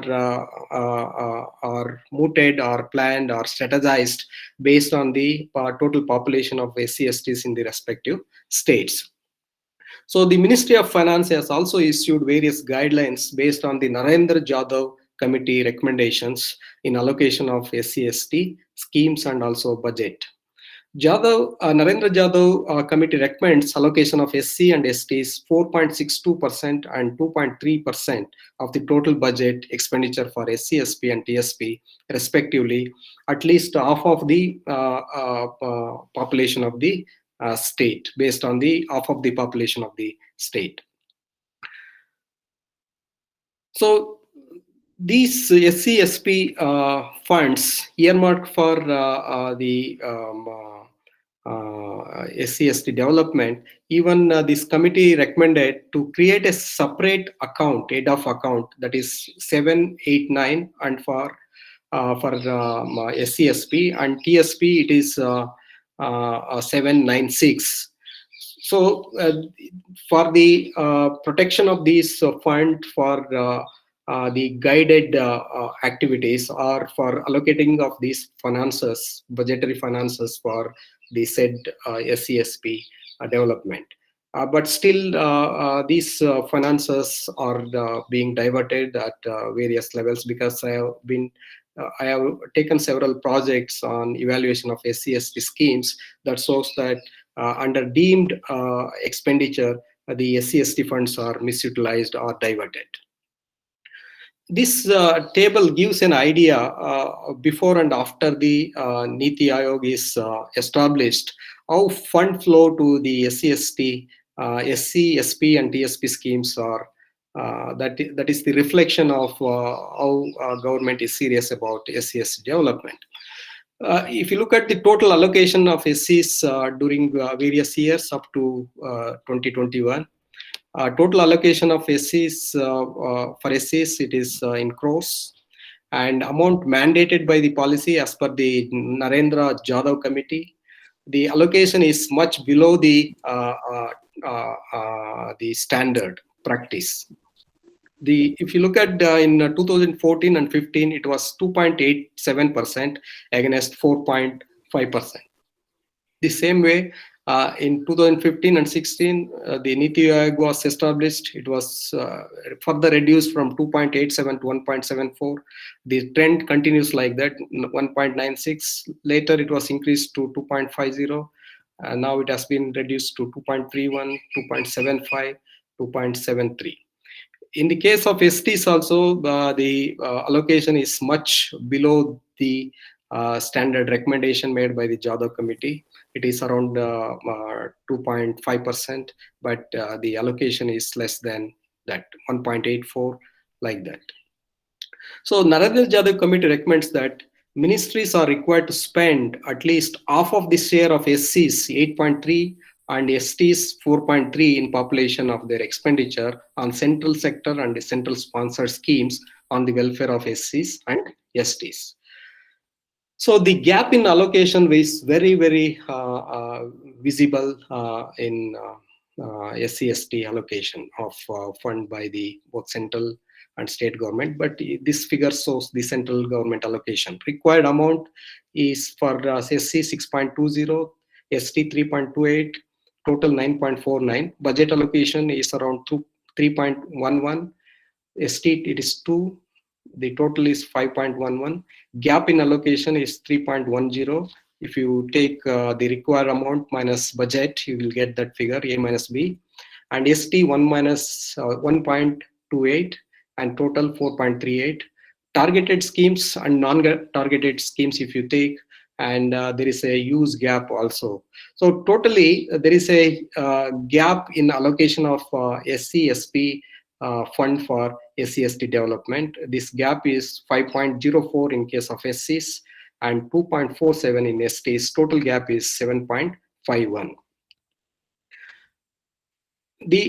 In case of progressive states like Karnataka, the SC/ST sub-plan allocation is really good after the 2014 and 15. It is almost 27,400 crores, which accounts around 12% of the state budget.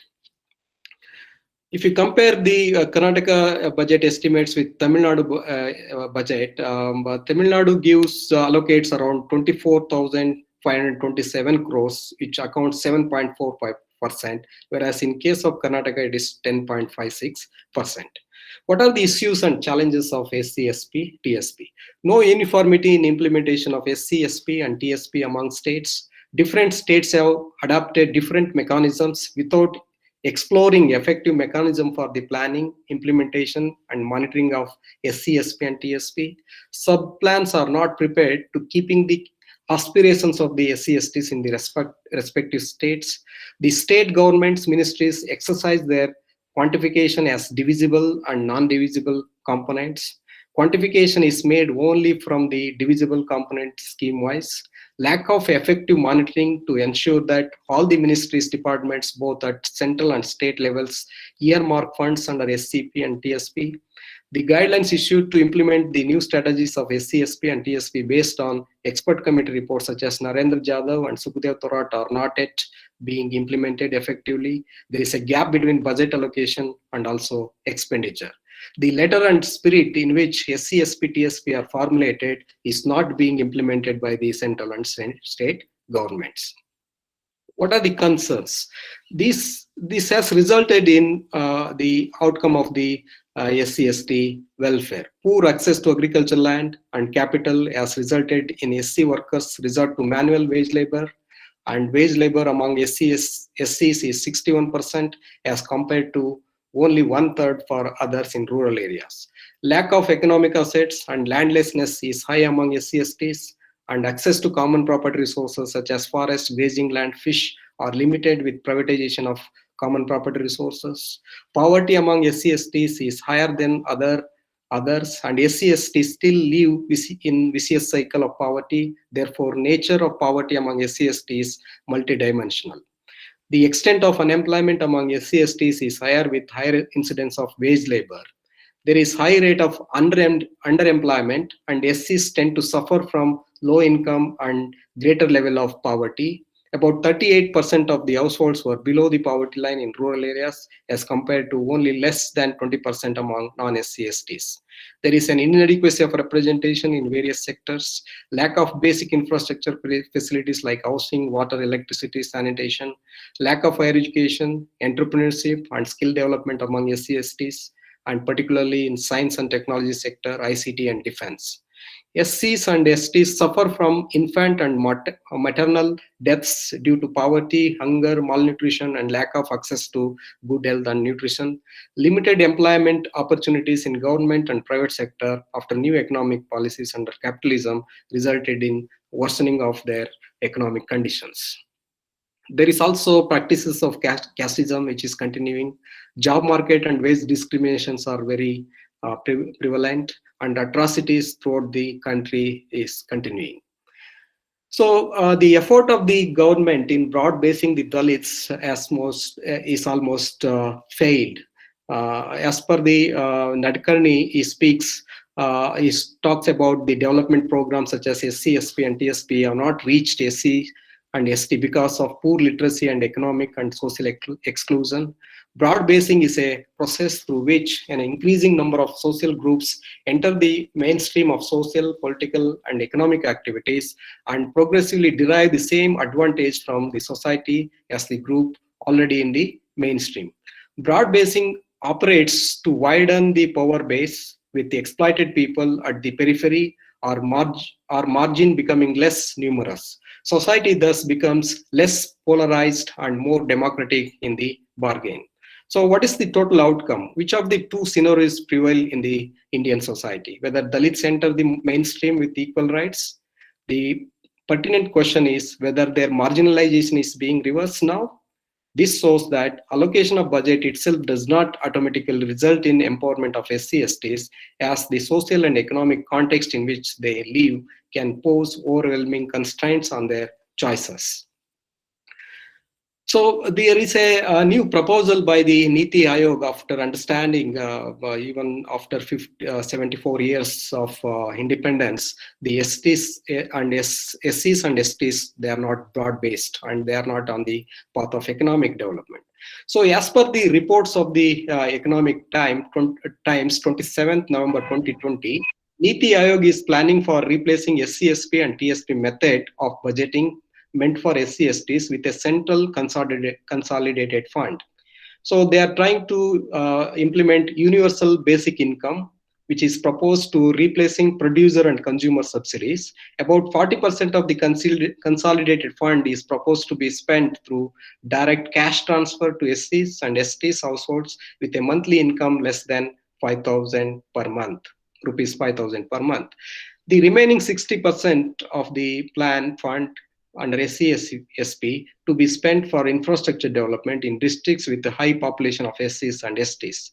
The share of SC/ST households earning less than rupees 5,000 is roughly around 9.2 million households. If one considers the allocation made in the 2021 budget were used, the cash transfer could amount to 4,959 per month per each household. Is this amount sufficient for meeting the basic needs if other production and consumption subsidies are withdrawn? Asset ownership, food security, education, employment, entrepreneurship, housing, health, and access to water are important for economic empowerment, not just a basic income of around 5,000 rupees. So therefore, in this context, we need to get back to the what Dr. B. R. Ambedkar said in the assembly. So he says that how long shall we continue to live this life of contradiction? How long shall we continue to deny equality in our social and economic life? If we continue to deny it for long, we will do so only by putting our political democracy in peril. We must remove these contradictions at the earliest possible moment, or else those who suffer from inequality will blow up the structure of the political democracy which this assembly has so laboriously built up. This is the concern expressed by Dr. Baba Saheb Ambedkar in the Constituent Assembly way back in 1949. So with this, I end my lecture. Thank you all for your active participation and patient hearing. Thank you, Professor Lakshmanan. Thank you. Thank you. So lucid, so detailed, and also so committed in terms of preparing in a short notice such a detailed paper, and certainly it will be food for thought for the participant, also the panelist. And I thank you, Professor Lee, for enlightening us the detail of the SC and ST subplans before and after Niti Aayog, the government of India. And with this, now we will invite Comrade P. Shanmugam, who is in hurry because he said he want to leave for some other engagement. I'll invite Comrade P. Shanmugam. Comrade P. Shanmugam, from 1919 onwards, is working with the tribal community in Tamil Nadu. He is the Vice President of Tamil Nadu Tribal Community Association. Earlier, he was a General Secretary and the President of the same association. He has relentlessly fought against the police atrocities at Vasati, Dharmapuri district, where the tribal people were attacked brutally by the Tamil Nadu police and the forest official in 1992. He led uncompromising struggle for the justice more than 19 years, resulting the punishment to accused 256 government officials and the staffs were punished by the session court in Dharmapur. In recognizing his relentless struggle and service for the tribal community, he was selected twice. The popular Tamil magazine Ananda Vigadan awarded him as one of top 10 distinguished personality in Tamil Nadu. Currently, he is a General Secretary of Tamil Nadu Agriculture Association. He also wrote a book, a war cry of the last. The heroic saga of Vasati, Indian University Press, Chennai.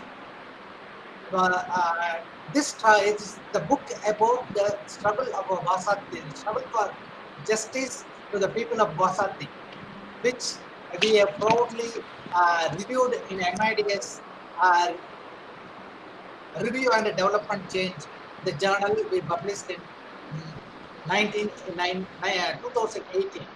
Thank you. And now I invite Comrade Shanmugam to present.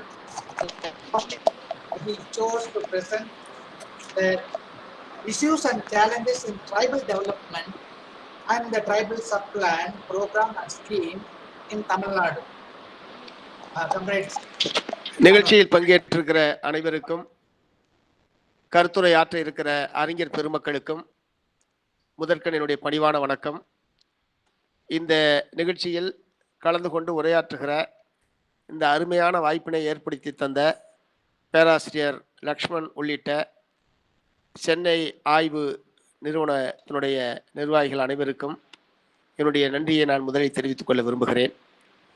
ஏறத்தாழ 40 ஆண்டுகளுக்கு மேலாக பட்டியல் சாதியினர் பழங்குடியினருடைய துணை திட்டம் சம்பந்தமாக தொடர்ந்து நாம் விவாதித்துக் கொண்டிருக்கிறோம்.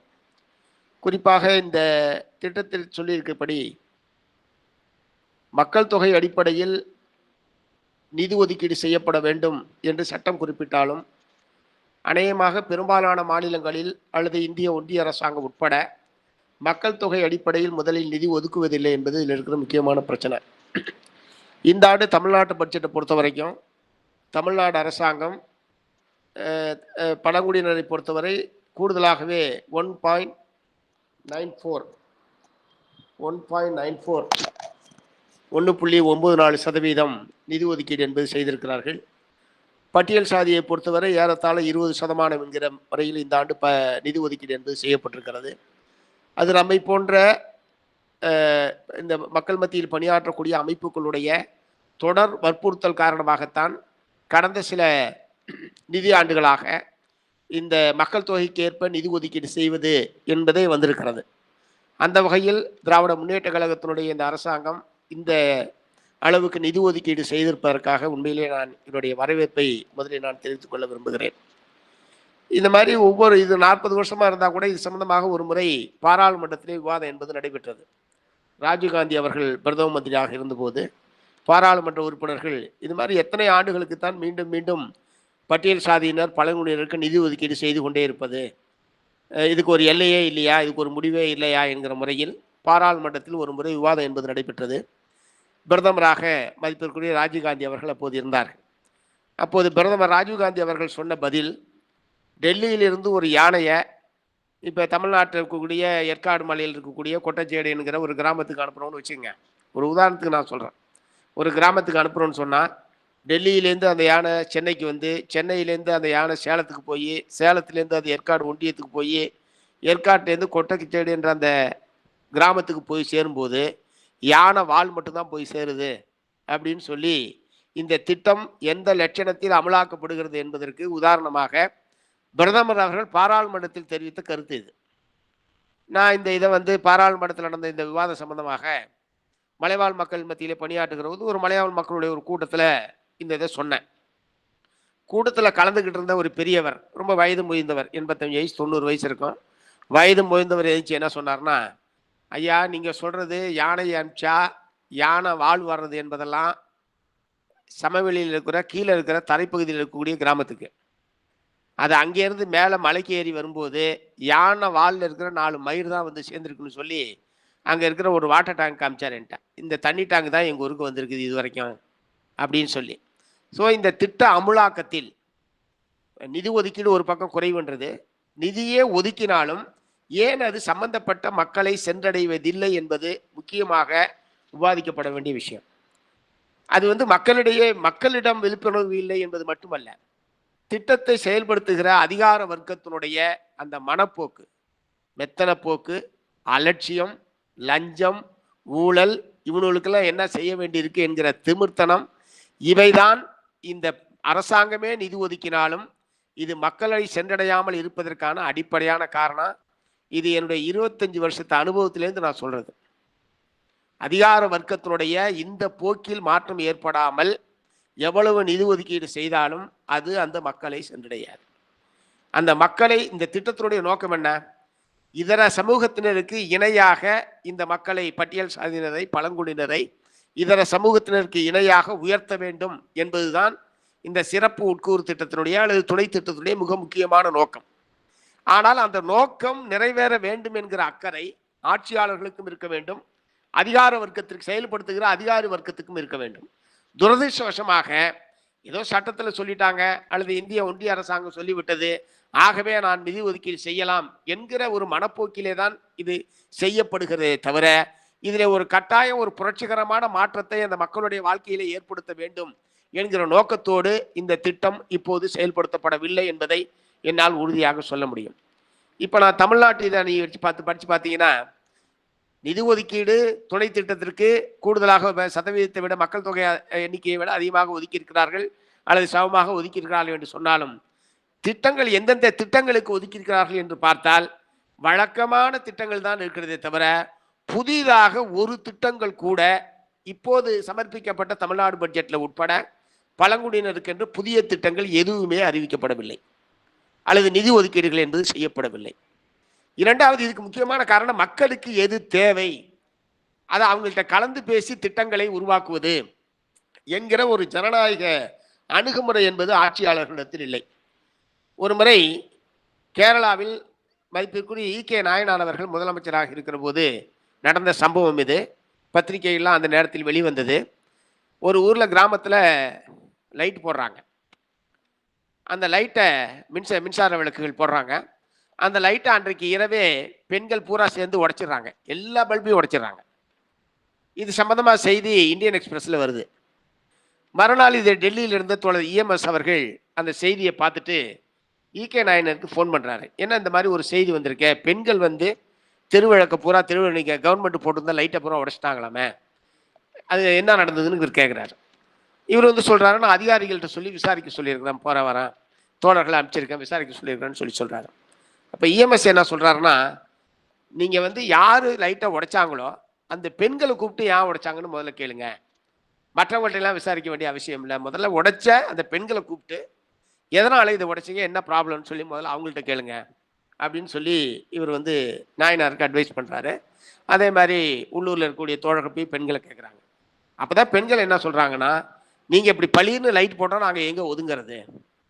இது அப்ப இருந்த நிலைமை. இப்ப வந்து அநேகமாக எல்லா வீடுகளுக்குமே தனி கழிப்பறை என்பதை வீடு ஒவ்வொரு வீடுகளுக்கும் தனி கழிப்பறை என்பதை நோக்கி அவங்க முன்னேறி இருக்காங்க என்பது கேரளாவில் இப்போ முன்னேறி இருக்கிறாங்க. பொது கழிப்பறை என்பது கூட இல்லை என்று சொல்லக்கூடிய அளவுக்கு அவங்க முன்னேறி இருக்காங்க. ஆனால் அப்போது பெண்கள் ஒதுங்கக்கூடிய இந்த இடத்துல தான் இந்த லைட்டை போட்டிருக்காங்க. பிரச்சனை என்னன்னா, இந்த லைட்டு போடுறது சம்பந்தமாக அது அந்த கிராமத்துக்கு எது தேவை என்பது சம்பந்தமாக முடிவெடுக்கிற அந்த இடத்தில் பெண்கள் யாரோடையும் இவர்கள் கலந்து பேசவில்லை என்பதுதான் அவருடைய மையமான அம்சம். ஆகவே இந்த கலந்து பேசுவது, ஒருவேளை பெண்களை வைத்து கலந்து பேசியிருந்தால் லைட்டை விட எங்களுக்கு முதல்ல தேவை கழிப்பறை, முதல்ல கழிப்பறையை கட்டுங்க, அப்புறம் லைட்டை பார்த்துக்கலாம் என்றுதான் பெண்கள் சொல்லியிருப்பார்கள். ஆகவே இது மாதிரி நிறைய சம்பவங்கள், நிறைய உதாரணங்கள் இங்க இருக்கக்கூடிய பல்வேறு அறிஞர் பெருமக்களுக்கு நிறைய தெரியறதுக்கு வாய்ப்பு இருக்கு. அதனால மக்களுக்கு எது தேவை என்பதை கலந்து பேசுவது என்பது அரசாங்கத்திடம் இல்லாத ஒரு பெரிய குறையாக நான் வந்து பார்க்கிறேன். அது வந்து முதல்ல வரணும். மூணாவது நான் சொல்ல விரும்புறது, ஒரு இலக்கு தீர்மானித்து செயல்படுவது, பொத்தாம் பொதுவாக நிதி ஒதுக்கீடு செய்வது, பொத்தாம் பொதுவாக எல்லாத்துக்கும் இதுக்கு ஒரு 10,000 ரூபாய், அதுக்கு ஒரு 1 லட்சம் ரூபாய், அதுக்கு ஒரு 10 லட்சம் ரூபாய் என்ற முறையில் ஒதுக்கீடு செய்வதற்கு பதிலாக ஏதாவது ஒரு குறிப்பிட்ட பிரச்சனையில் இலக்கை, ஒரு முறிப்பை ஏற்படுத்துவது, ஒரு இலக்கு தீர்மானித்து செயல்படுவது என்கிற அணுகுமுறை என்பது இல்லாமல் இருக்கு. இப்போ உதாரணத்துக்கு பழங்குடியினரை பொறுத்தவரை அவங்களுக்கு குறிப்பாக ஆதிவாசிகள் வசிக்கக்கூடிய மலைப்பகுதியில் சுற்றுலா மேம்பாடு இருக்கக்கூடிய பகுதிகளில் பூரா ரோடு போட்டிருக்காங்க. சுற்றுலா மேம்பாடு எங்கெங்கெல்லாம் சுற்றுலா பயணிகள் வரணுமோ அங்கே பூரா ரோடு இருக்குது, பஸ் போக்குவரத்து இருக்கு, சாலை போக்குவரத்து இருக்கு, அதுக்குரிய அடிப்படை கட்டமைப்பு வசதிகளை ஏற்படுத்துவது, இது பூரா சுற்றுலா வருமானம் என்கிற ஒரு நோக்கபூர்வமாக அரசால் செய்யப்படுகிறது. அது மக்களுக்கும் பயன்படுது என்பது வேற விஷயம். ஆனால் மக்களுடைய குடியிருப்பு பகுதிகளுக்கு அந்த சாலை சென்று இருக்கிறதா? மக்களுடைய குடியிருப்பு வாழக்கூடிய பகுதியில் அந்த மக்கள் வெளியே வருவதற்கான போக்குவரத்து வசதி ஏதாவது இருக்கிறதா அப்படின்னு நீங்க பாத்தீங்கன்னா அநேகமாக அது வந்து இல்லை. இன்றைக்கும் தமிழ்நாட்டிற்குரிய பல்வேறு மலைகளில் தொட்டில் கட்டி கர்ப்பிணி பெண்களை பிரசவத்துக்காக கூட்டி வரக்கூடிய கொடுமைகளை இன்றைக்கு நாங்கள் அனுபவித்துக் கொண்டிருக்கிறோம். உதாரணத்துக்கு திருமூர்த்தி மலை, நீங்க தெரியும், நான் உதாரணம்லாம் சொல்ல போனா ரொம்ப டைம் ஆகும். ஸோ அதனால வந்து குறைஞ்சபட்சம் அனைத்து மக்களுக்கும் மருத்துவம், குறைஞ்சபட்சம் இத்தனை கிராமத்துக்கு இத்தனை கிலோமீட்டர் இடைவெளியில ஒரு குறைந்தபட்ச அரசு ஆரம்ப சுகாதார நிலையம், அதுல 24 மணி நேரமும் மருத்துவர் உத்தரவாதமாக இருப்பது, செவிலியர் உத்தரவாதமாக இருப்பது, போதுமான மருந்துகள் இருப்பது என்பதை உத்தரவாதப்படுத்துறோம். அல்லது குறைஞ்சபட்சம் அனைத்து மக்களுக்கும், அனைத்து குடும்பங்களுக்கும் குறைஞ்சபட்சம் அடிப்படை கட்டமைப்பு வசதிகள் உள்ள தரமான குடியிருப்பு வீடு கட்டி கொடுப்பது. இந்த மாதிரி ஒரு 5 வருஷத்துக்கு நீங்க அதை நிறைவேற்றுங்களேன். எங்க ஆட்சியில தான் நாங்க வந்து அனைத்து பழங்குடி குடும்பங்களுக்கு வீடு கட்டி கொடுத்தது நாங்கள் தான் அப்படின்னு பெருமையா பேசிக்கலாமே. அந்த மாதிரி ஏதாவது ஒன்று சொல்ற மாதிரி இந்த 40 வருஷ காலத்துல இதை நாங்கள் முற்றிலும் இந்த மக்களுக்கு வழங்கி இருக்கிறோம் என்கிற முறையில் ஏதாவது ஒன்று சொல்ல முடியுமா? தமிழ்நாட்டிலும் சரி, இந்தியாவில் எந்த ஒரு மாநிலத்தில் இருந்தாலும் சரி, ஆகவே பொத்தாம் பொதுவாக செயல்படுவதற்கு பதிலாக நான் சொல்றது அனைவருக்கும் கல்வி, நம்ம முழக்கங்கள் வைக்கிறோம். இப்ப அனைவருக்கும் கல்வினா ஆதிவாசி குழந்தைகளுக்கு அனைவருக்கும் கல்வின்றது எங்க இருக்கு? நீங்க சமவெளி பகுதியில அல்லது இதர சமூகத்தை சார்ந்த அல்லது இங்க இருக்கக்கூடிய அரசு பள்ளிக்கூடங்களுக்கும் மலைப்பகுதியில் இருக்கக்கூடிய அரசு பள்ளிக்கூடங்களுக்கும் மிகப்பெரிய வித்தியாசம் என்பது இருக்கிறது. நீங்க உண்டு உறவிட பள்ளிகளுக்கு நீங்க போய் பார்த்தீங்கன்னா தெரியும். அப்படி ஒரு பாலடைந்த கட்டடமாக ஒரு பள்ளிக்கூடம் இருக்குமா? இருக்க முடியுமா? ஏகலைவா என்கிற பெயரில் இப்ப சில இடங்களில் சில முன்மாதிரியாக சில பள்ளிக்கூடங்களை மத்திய அரசாங்கம் இப்போது கட்டியிருக்கிறது. அந்த பள்ளிகள் வேறு. ஆனால் ஆதி திராவிடர் பழங்குடியினர் நலத்துறை சார்பாக இப்போது நடைபெற்றுக் கொண்டிருக்கூடிய பள்ளிக்கூடங்களில் எந்த விதமான அடிப்படை கட்டமைப்பு வசதிகளும் இல்லாமல் தான் அந்த மாணவர்கள் வரவழைக்கப்பட்டிருக்கிறார்கள், படிக்க வைக்கப்பட்டுக் கொண்டிருக்கிறார்கள். அதேனா அந்த மாணவர்களுக்கு மட்டும் என்ன தலைவிதியாது? ஏன் இதர மாணவர்களுக்கு தனியார் பள்ளிக்கூடங்களில் வந்து அநேகமாக பெரும்பாலான தனியார் பள்ளிக்கூடங்கள் இப்போது ஏசி வசதியோட பள்ளிக்கூடம் ஆக்கிட்டான். அல்லது ரெசிடென்சியல் ஸ்கூலுனாவே அது ஏசி வசதியோட குளிர்சாதன வசதியோட தான் இருக்கின்ற அளவுக்கு ஆகிப்போச்சு. ஆனால் இதுக்கு நேர் எதிராக ஆதிவாசி மாணவர்கள் படிக்கக்கூடிய, பழங்குடி மாணவர்கள் படிக்கக்கூடிய உண்டுவருடைய பள்ளிகள் என்பது இருக்கிறது. அந்த சூழ்நிலையில் தான் அவன் படிச்சாகணும். அது ரெண்டாவது, அவங்களுக்கு எந்த பிடித்தமான உணவை அந்த உணவு போடுறதுல என்ன பிரச்சனை? சமவெளி பகுதியில் அரசு விடுதிகளில் என்ன உணவு போடுறோமோ அதே தான் அவங்களுக்கும் போடணுமா? இதுல எல்லாம் கூட ஒரு சின்ன சின்ன மாறுதல்களால் அரசாங்கத்தால் பண்ண முடியாதா? இதுக்கெல்லாம் பெரிய என்ன சட்டமன்றத்தில் சட்டமாக நிறைவேற்றினா ஒரு அரசு ஆணையின் மூலமாக அந்த மாணவர்களுக்கு பிடித்த உணவை அந்த மலைப்பகுதியில் இருக்கக்கூடிய சத்தான உணவுகளை வழங்க முடியும். ஸோ இந்த மாதிரி ஒவ்வொன்றையும் நீங்க பார்த்தீங்க, அதாவது நான் சொல்றது ஒரு இலக்கு தீர்மானம். எல்லா பிரச்சனையும் ஒரே காலத்தில் செஞ்சு தீர்க்கணும்னு நினைக்கவும் செய்யாதீங்க. அது நடைமுறையில் சாத்தியமும் இல்லை. ஆனால் இந்த ஆண்டில் இந்த பிரச்சனையை 100% நிறைவேற்றுவது, தீர்வு காண்பது, அடுத்த 5 ஆண்டுகளில் இந்த குறிப்பிட்ட பிரச்சனைக்கு 100% முடிவை எட்டுவது என்கிற முறையில் ஒரு இலக்கு தீர்மானித்து அரசாங்கம் செயல்பட்டால் அது ஒரு ரிசல்ட் ஓரியன்டாக பார்க்கும்போது பழிச்சுன்னு அது வந்து தெரியும். ஸோ அந்த மாதிரியான இலக்கு என்பது இல்லாமல் இருக்கின்றது ரெண்டாவது முக்கியமான விஷயம். மூணாவது, இந்த ட்ரைபல்ல 2 பிரிவாக பிரிக்க வேண்டியிருக்கு. ஒன்று மலைகளில் இருக்கக்கூடிய ஆதிவாசிகள், சமவெளி பகுதியில் வாழக்கூடிய பழங்குடி மக்கள். 2 விதமாக பார்க்க வேண்டியிருக்கு.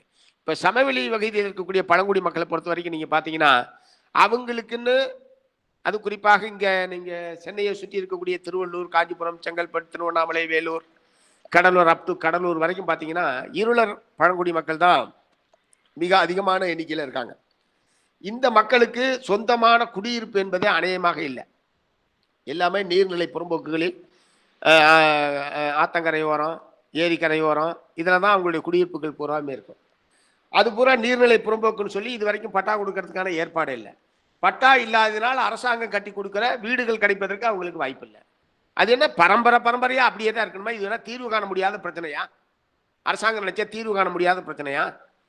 எத்தனையோ பகுதி, எவ்வளோ பல்லாயிரக்கணக்கான பல லட்சக்கணக்கான ஏக்கர் தரிசு நிலம் இருக்கக்கூடிய தமிழ்நாட்டில் இந்த மக்களுக்கு என்று ஒரு 1000 ஏக்கரே 500 ஏக்கரே எடுத்து இந்த மக்களுக்கு பூரா அந்தந்த பகுதியில் 1 ஏக்கர் 2 ஏக்கர் நிலத்தை வாங்கி இந்த மக்களுக்கு ஒரு அடுக்குமாடி குடியிருப்பு, நல்ல தரமான அடுக்குமாடி குடியிருப்பு கட்டி கொடுக்கறது என்ன அரசாங்கம் நினைச்சா பெரிய மலையை புரட்டுற வேலையா என்ன?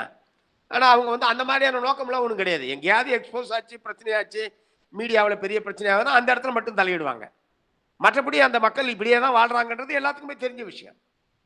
கேட்டால் நாங்கள் பட்டா கேட்டால் இந்த இடத்துல பட்டா கொடுக்க முடியாது. சரி, எங்கேயாவது கொடு, தமிழ்நாட்டில் எங்கேயாவது கொடு, அல்லது இருக்கக்கூடிய இடத்துலேருந்து எங்கே பக்கத்தில் எவ்வளோ பக்கத்தில் கொடுக்க முடியுமோ கொடுங்க அப்படின்னா. ஆகவே ஒரு சொந்தமாக ஒவ்வொரு குடும்பத்திற்கு குடும்பம் இருந்தால் வாழ்றதுக்கு வீடுன்னு வேணும்.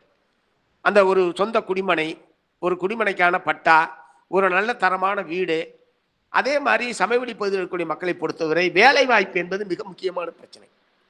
அதுவும் குறிப்பாக கொத்தடிமைகளாக செங்கல் சூளைகளில், கற்குவாரிகளில், அரிசி ஆலைகளில் இன்றைக்கும் கொத்தடிமைகளாக இந்த மக்கள் வாழ்ந்து கொண்டிருக்கிறார்கள் என்பதை கொத்தடிமை சட்டம் வந்து 76லே வந்துருச்சு. கிட்டத்தட்ட 50 வருஷத்துக்கு மேலே, கிட்டத்தட்ட 45 வருஷத்துக்கு மேலே கொத்தடிமை ஒழிப்பு சட்டம் வந்து 45 வருஷத்துக்கு மேலே அமுல்ல இருக்கு. அவ்வப்போது மீட்கப்படுவதாக சில செய்திகள் பத்திரிகைகளில் வருது. ஆனால் இன்றைக்கு ஏன்னா மாற்று வேலை வாய்ப்பு, வாழ்வாதாரத்துக்கான மாற்று வழியை நீங்கள் உருவாக்காமல் கொத்தடிமையாக இருப்பவர்களை விடுவிப்பதனால் மட்டும், அல்லது அந்த நேரத்துக்கு ஒரு 10,000 ரூபாய் பணம் கொடுக்கறதுனால மட்டும் அந்த பிரச்சனைக்கு நிரந்தர தீர்வு என்பது ஏற்படாது. ஆகவே நான் சொல்ல விரும்புறது, அரசாங்கம் எந்த ஒரு பிரச்சனையை எடுத்தாலும் நீங்க எவ்வளவு டைம் கூட எடுத்தீங்க, ஆனால் அதுக்கு ஒரு நிரந்தரமான சொல்யூஷன், பர்மனன்ட் சொல்யூஷன் என்ன, அதை நோக்கி நாம் போக வேண்டும் என்கிற நோக்கத்தோடு இந்த செயல் திட்டங்கள் உருவாக்கப்பட்டால் ஒழிய இந்த மக்களுக்கு விடிவு என்பது இருக்காது. நம்ம மேலும் இன்னும் பல ஆண்டுகளுக்கு நாம் இதை பற்றி விவாதித்துக் கொண்டிருக்கலாம். அதனால சமவெளி பகுதியை பொறுத்த வரைக்கும் இப்போ தேசிய ஊரக வேலை உறுதி திட்டம், அந்த மக்கள் இப்போ தான் நான் வந்து ஒரு பிரச்சனையை சொல்லிட்டு நீங்கள்லாம் பார்த்துருப்பீங்க, இந்தியன் எக்ஸ்பிரஸில் திட்டம் வந்து 15 வருஷம் ஆச்சு. இந்த 15 வருஷத்துல இது வரைக்கும் ஜாப் கார்டு கூட கொடுக்கல. மணிமங்கலம்னு ஒரு வில்லேஜில், சென்னைக்கு பக்கத்தில் மணிமங்கலம்னு ஒரு வில்லேஜ், ஜாப் கார்டு கூட கொடுக்கல. ஜாப் கார்டே கொடுக்கலன்னா அவங்க அந்த வேலையை, அந்த திட்டத்தை அவங்க பயன்படுத்தி இருக்கிறதுக்கான வாய்ப்பே கிடையாது. இது மாதிரி இன்னும் பல 100 கிராமங்கள் இருக்கு. என்னன்னா இந்த மாதிரியான சட்டங்கள் திட்டங்கள் வருவதை மக்களிடம் கொண்டு போய் சேர்க்க வேண்டும், அது சம்பந்தமான விழிப்புணர்வை மக்களுக்கு ஏற்படுத்த வேண்டும் என்கிற நோக்கபூர்வமாக அரசனுடைய அணுகுமுறை என்பது இல்லை. இது ஏதோ யாராவது நம்ம போய் கேட்டா அவங்களுக்கு அதை செய்யறது, மற்றவங்களுக்கு அதை பத்தி கேட்காத வரைக்கும் நமக்கு தொல்லை இல்லை என்கிற ஒரு போக்கு தான் அதிகார வர்க்கத்திடம் இருக்கிறது. ஆகவே இந்த மக்களை பொறுத்தவரை இந்த 100 நாள் வேலை திட்டம் என்கிற சுருக்கமாக சொல்லப்படுகிற இந்த தேசிய ஊரக வேலை உறுதி திட்டத்தை செம்மையாக செயல்படுத்துவது, அனைத்து குடும்பங்களுக்கும் குறைந்தபட்சம் 100 நாள் என்பதை உத்தரவாதப்படுத்தினால் மிகப்பெரிய அளவில் அவங்களுக்கு பொருளாதார ரீதியாக மிகப்பெரிய அவங்க அதிலிருந்து விடுபடுவதற்கான, வறுமை சூழலிலிருந்து விடுபடுவதற்கான ஒரு நல்ல வாய்ப்பாக இருக்கும். துரதிருஷ்டவசமாக இந்த மாதிரியான பல நல்ல திட்டங்கள் கூட நடைமுறைப்படுத்தப்பட முடியாத ஒரு போக்கு பார்க்கிறேன். ஆதிவாசி மக்களை பொறுத்தவரை வன உரிமை சட்டம் 2006 என்பது முக்கியமானது. அந்த மக்களை பொறுத்தவரை வனமும் நிலமும் தான் அவங்களுடைய வாழ்வாதாரம், உயிராதாரம். ஆகவே அவங்க வாழ்க்கையே அதுக்குள்ளதான் இருக்கு. கடலுக்குள்ள எப்படி மீன் இருக்கோ அந்த மாதிரி வனத்துக்குள்ள அந்த ஆதிவாசி மக்களுடைய வாழ்க்கை என்பது. ஆகவே வன உரிமை சட்டத்தினுடைய அமலாக்கம் என்பது மிக முக்கியமான ஒரு விஷயம். ஆனால் துரதிருஷ்டவசமாக அந்த சட்டம் நிறைவேற்றப்பட்டு 15 ஆண்டுகள் ஆனதற்கு பிறகும் அதனுடைய முழு வீச்சில் அந்த சட்டம் என்பது நடைமுறைப்படுத்தப்படாமல் ஏனோ தானே போக்கிலே தான் இருந்து கொண்டிருக்கிறது. அதே மாதிரி SC/ST பொறுத்த வரைக்கும் பின்னடைவு காலி பணியிடங்கள் முக்கியமான ஒரு விஷயம். சென்னை உயர்நீதிமன்றம் ஒரு குறிப்பிட்ட கால வரையறைக்குள் பின்னடைவு காலி பணியிடங்கள் நிரப்பப்பட வேண்டும் என்று அநேகமாக 2011 நினைக்கிறேன், எனக்கு கரெக்டா அந்த வருடம் ஞாபகம் இல்லை, கருப்பையா என்பவர் தொடுத்த வழக்கு ஒரு நல்ல தீர்ப்பு அது. ஆனால் இன்றைக்கு வரைக்கும் அது கடப்பிலே தான் கிடக்கிறது. அதனால் இதன் மூலமாக நான் தமிழ்நாடு அரசாங்கத்தை வற்புறுத்த விரும்புறது என்னன்னா, தமிழ்நாட்டில் இப்போ SC/ST பின்னடைவு காலி பணியிடங்கள் சம்பந்தமான ஒரு வெள்ளை அறிக்கையை தமிழ்நாடு அரசாங்கம் வெளியிட வேண்டும் என்கிற கோரிக்கையை நான் வற்புறுத்துவது என்பது குறைந்தபட்சம் அந்த சமுதாய படித்த இளைஞர்களிடத்தில் அதை கோர வேண்டும், அதை நிரப்ப வேண்டும் என்கிற ஒரு குரலை உருவாக்குவதற்கு அது நிச்சயமாக பயன்படும். நிச்சயமாக அந்த மாதிரியான வாய்ப்பு கிடைத்த குடும்பங்கள் இந்த சமுதாயத்தில் அரசு துறையில், பொதுத்துறையில், இந்த மாதிரியான தனியார் துறையில் வேலை வாய்ப்பை பெற்ற அந்த குடும்பங்கள் பொருளாதார ரீதியாக, சமூக ரீதியாக ஓரளவுக்கு முன்னேறி இருக்கிறார்கள் என்பது உண்மை. அது பரவலாக்கப்பட வேண்டும் என்று சொன்னால் ஏற்கனவே அனுமதிக்கப்பட்டிருக்கிற இடங்களிலாவது முழுமையாக இவர்கள் பணியமர்த்தப்படுவது என்கிற முறையிலான அந்த கோரிக்கை என்பது நிறைவேற்றப்பட வேண்டும் என்பதை நாம் சொல்ல வேண்டியிருக்கு. அதே மாதிரி இன்றைக்கு பொதுத்துறை எல்லாம் தனியார் மயமாகி கொண்டிருக்கக்கூடிய நிலையில் தனியார் துறையில் இடஒதுக்கீடு என்பது மிக முக்கியமான ஒரு பிரச்சனை.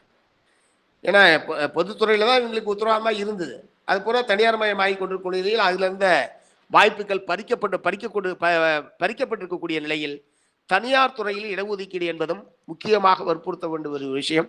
அது எந்த அளவுக்கு சிறிய அளவிலாக இருந்தாலும் நிச்சயமாக இந்த மக்களுடைய வாழ்க்கையிலே ஒரு மாற்றத்தை ஏற்படுத்துவதற்கு நிச்சயமாக உதவும்.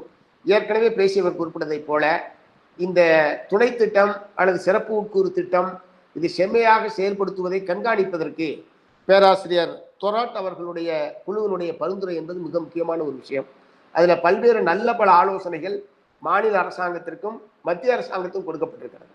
ஆகவே அந்த பரிந்துரைகளை மத்திய மாநில அரசுகள் கடைபிடித்து இந்த திட்டம் எப்படி செயல்படுத்தப்படுகிறது என்பதை கண்காணிப்பதற்கான அந்த துறை சார்ந்த கண்காணிப்புனா அந்த துறை தான் அதை செயல்படுத்த வேண்டிய துறை. அந்த துறை என்ன லட்சணமா இருக்குன்னு நான் ஏற்கனவே சொல்லிட்டேன். ஆகவே அந்த துறையை இதை கண்காணிக்கும் என்று சொன்னால் நிச்சயமாக உண்மைகள் வெளிவருவதற்கு வாய்ப்பே கிடையாது. அதற்கு பதிலாக ஏதாவது பல்வேறு துறை சார்ந்த திட்டங்கள் தான் இதில் நிறைவேற்றப்படுகிறது. ஆகவே சில துறைகளை சார்ந்த அமைச்சரவை நிலைக்குழு என்பது மாதிரி ஏதாவது ஒரு கமிட்டி மூலமாக அதை ஆண்டுதோறும் பரிசீலனைக்கு உட்படுத்துவது, அதை வெளிப்படுத்துவது, அதை விமர்சனத்துக்கு விவாதத்திற்கு உள்ளாக்குவது என்கிற முறையிலான ஒரு ஏற்பாடு இருந்தால் நிச்சயமாக இதில் இப்போது இருக்கிற நிலையிலிருந்து ஓரளவுக்காவது முன்னேற்றத்தை நம்மால் கொண்டு வர முடியும். அத்தகைய பரிந்துரைகளை நாம் செய்யலாம் என்று கூறி வாய்ப்புக்கு நன்றி கூறி நிறைவு செய்கிறேன். வணக்கம்.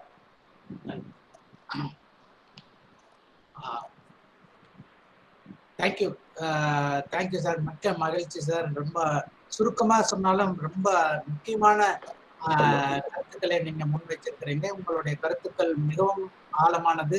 அதற்கான சீரிய முயற்சிகள் நாம் இணைந்து எடுக்க வேண்டிய சூழல் இருக்கிறது.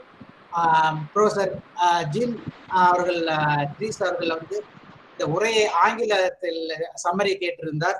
அவருக்காகவும் மற்ற தமிழ் அல்லாத தமிழ் தெரியாதவர்களுக்கு இந்த உரையினுடைய சம்மரியை நான் மொழிபெயர்ப்பு செய்கிறேன், translation.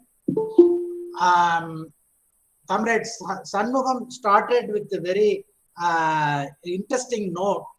Though SC/ST subplan has started more than 30-40 years, but there was a debate during Rajiv Gandhi time in the Lok Sabha, in the parliament, that how long the government will allocate or special focus, special attention being given to AC and ST. It was a question raised by some other people in the parliament, and then Prime Minister Rajiv Gandhi replied, if I have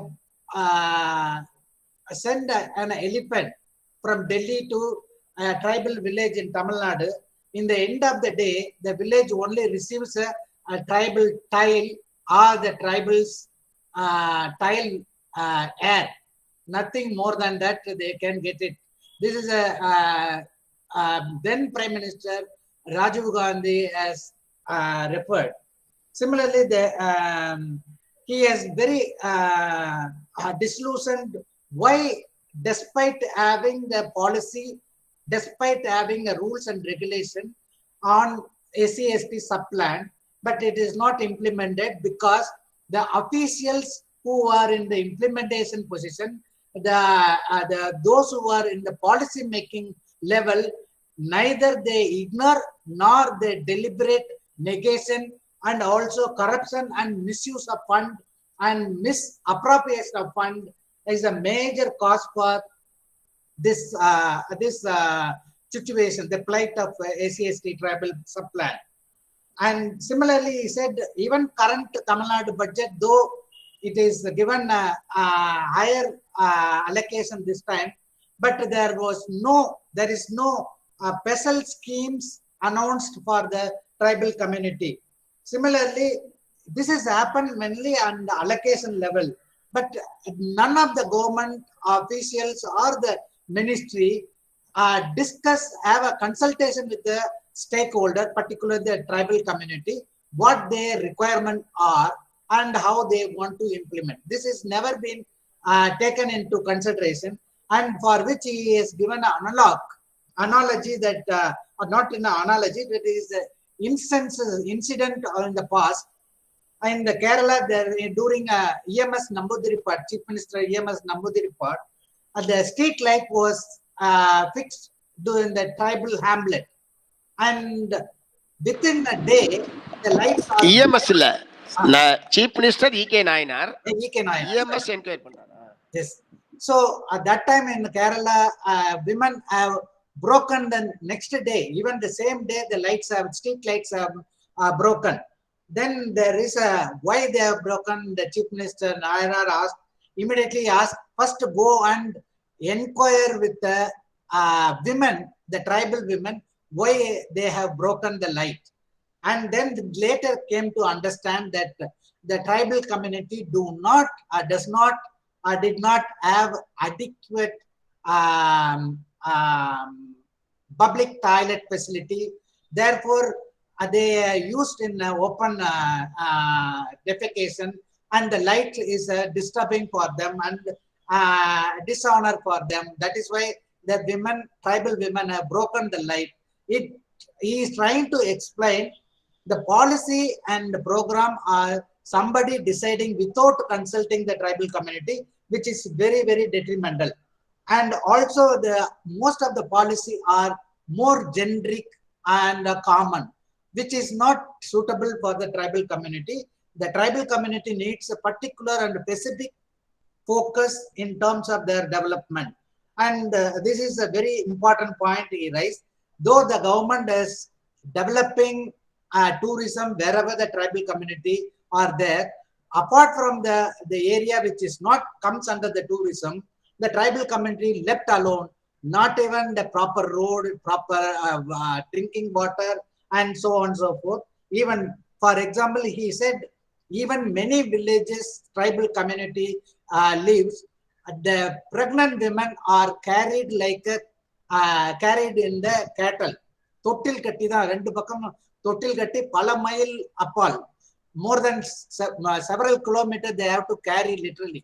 I have literally witnessed this thing in Erkadu and Keelanur, Erkadu bus stand, and down south, down hill down 7 kilometers deep, and where there are 30 families are living, and their family have no other facility. If they go and they stuck, I literally walked down half a day to reach this place in Erkadu, and it is visible and living same condition today. And what Comrade Shanmugam said was emphatically fact. And also he said the Adi Dravida and the tribal schools are pathetic condition, and they are not even a single basic facilities are available. Most of the tribal schools, and I have witnessed, I have studied across the Tamil Nadu in 2014 and 2016, and traveled, and I have a lot of photographs about the tribal community, tribal schools, hostel condition and school condition, particularly in the downhill of Ooty. And there was a tribal school which is even the headmasters are advising students not to take bath every day, and hardly the hostel is there, and pathetic condition.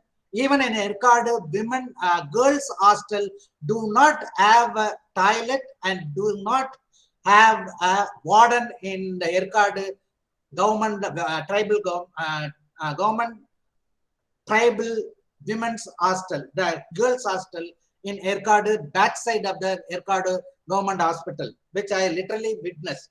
And also he distinguished between tribal, plain tribal, and as well as hill tribal. And the plain tribal, particularly Irula communities, are pathetic. They had neither they have a ration card, nor their house or anything, and they are struggling for every day and night. And particularly they have been, the plain tribes are bounded with the labor. They are end up with the bonded labor in various rice mills or brick kiln industry, and or wood factories, and so on and so forth. So hardly any serious attempt made to rescue and mitigate their struggle. And he says even NRGA, the 100 days employment, rural employment scheme, 15 years there are near a tribal village in Chennai, they have not even received job card for 15 years. He has experienced, as a personal experience, he named a particular village, I forgot the name of the village. And similarly, Manimangalam near Chennai. And similarly, Forest Act 2005 is 2005 or 6 is a very significant act, but Tamil Nadu did not bother to implement any of this act in a very serious manner. Another thing he said, backlog vacancy, employment is a serious problem. Backlog vacancy of the tribals has to be taken into serious consideration. And Comrade Shanmugam demanded there should be a white paper on tribal employment and backlog vacancy. And this is the only way in which we can do something meaningful for the implementation of tribal sub-plan in the state. This is a summary. I hope I cover it all the points. Thank you. And now I will invite, yeah, thank you, sir. Thank you. I hope I have done justice to your presentation. Now we will have another speaker, very important scholar and administrator, who has conviction to the cause of the people, and he relentlessly fight, and also is earn his life very honestly. The Mr. Sasikant Sendil. Sasikant Sendil, engineer by training, electronic engineer at the National Institute of Technology, formerly Regional Engineering College, Trichy. After he worked in IT sector as a software engineer, in 2009, he cleared with All India rank of 9th All India rank, and at the state level, first in Tamil Nadu, who cleared Union Public Service Commission and become Indian Administrative Officer as Karnataka cadre, where he worked there in the brokerage various capacity. Sub-Collector Ballari, Chief Executive Officer Jilla Parishad Simoga, Collector at Chitradurga, Collector at Raipur, and Collector at Mangalore. During his 10 years career in IAS, he stood for the people and their cause. Also won the heart of the people's friendly officer, which rare compliment to see nowadays. The testimony was that he resigned from central service on September 2019 in protest against the policy of the central government, and later chose to become a political activist and continue his service for the people. And we are very happy and proud and privileged to have you, sir. Please, sir is going to present his paper, his talk on the budget implication and alternative education policy of Tamil Nadu government, and alternative education policy of Tamil Nadu government and its public budget implications. Sir, now you present. Many thanks, Dr. Lakshmanan, for organizing such a wonderful seminar.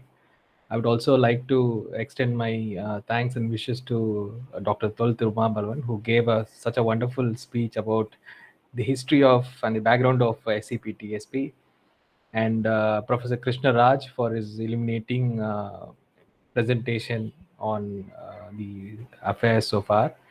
Comrade Shanmugam is a man on the field, so we got to hear many things from the ground, how actually SCP-TSP is perceived from the people's side, and what it actually means. So it would be only justified if I present the way,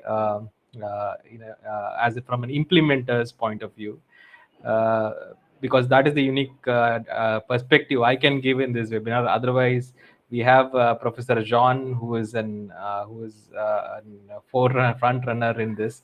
So I am also eager to hear him. So I will keep my presentation very short and try to avoid what other speakers have already spoken about. I have been given the subject of education. நான் கொஞ்சம் தமிழ்லையும் இங்கிலீஷும் கலந்து பேசுறேன், so that மறுபடியும் அவர் translate பண்ண வேண்டாம். So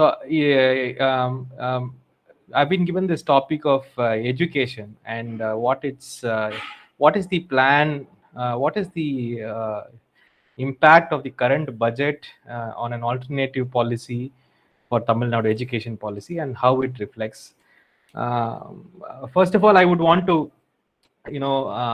underline what Comrade Shanmugam said in plain words. SCP-TSP is just like, when we speak about caste, caste is not the kind of atrocities that we observe on a day-to-day basis, which happens here and there. We only observe those atrocities, but actually caste is basically a reflection of the investment we make on that system. Apart from the atrocities which are visible to us, we make a lot of investment in making caste survive for a long time.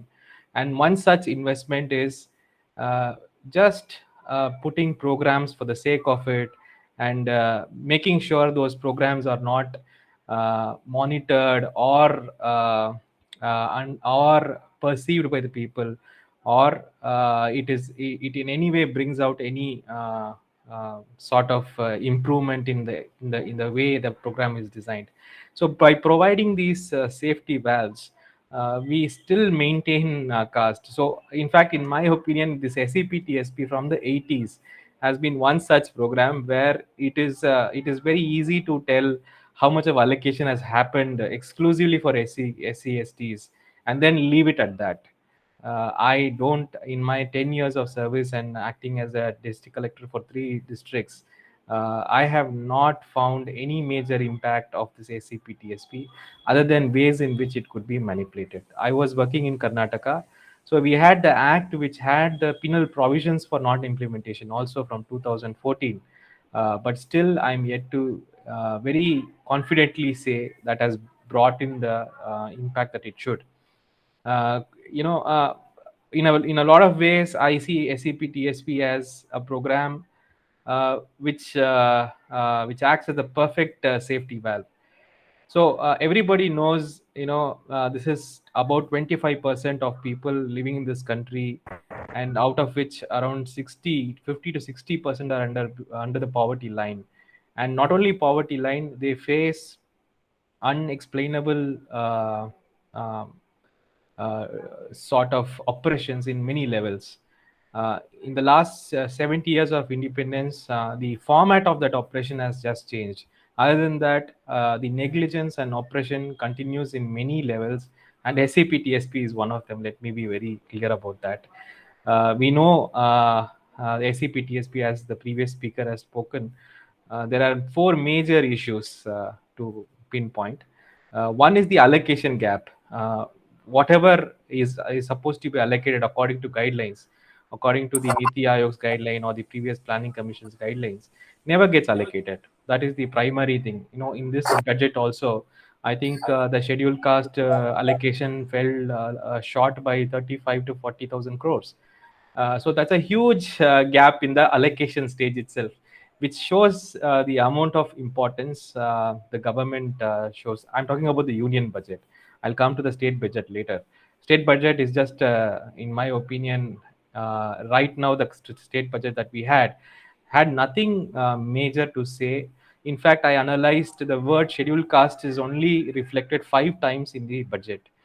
Budget is not only a financial document; it is also a plan document, which shows, as Tol Tirumalan sir said, that it shows the focus of the government on certain areas, not only about financial numbers.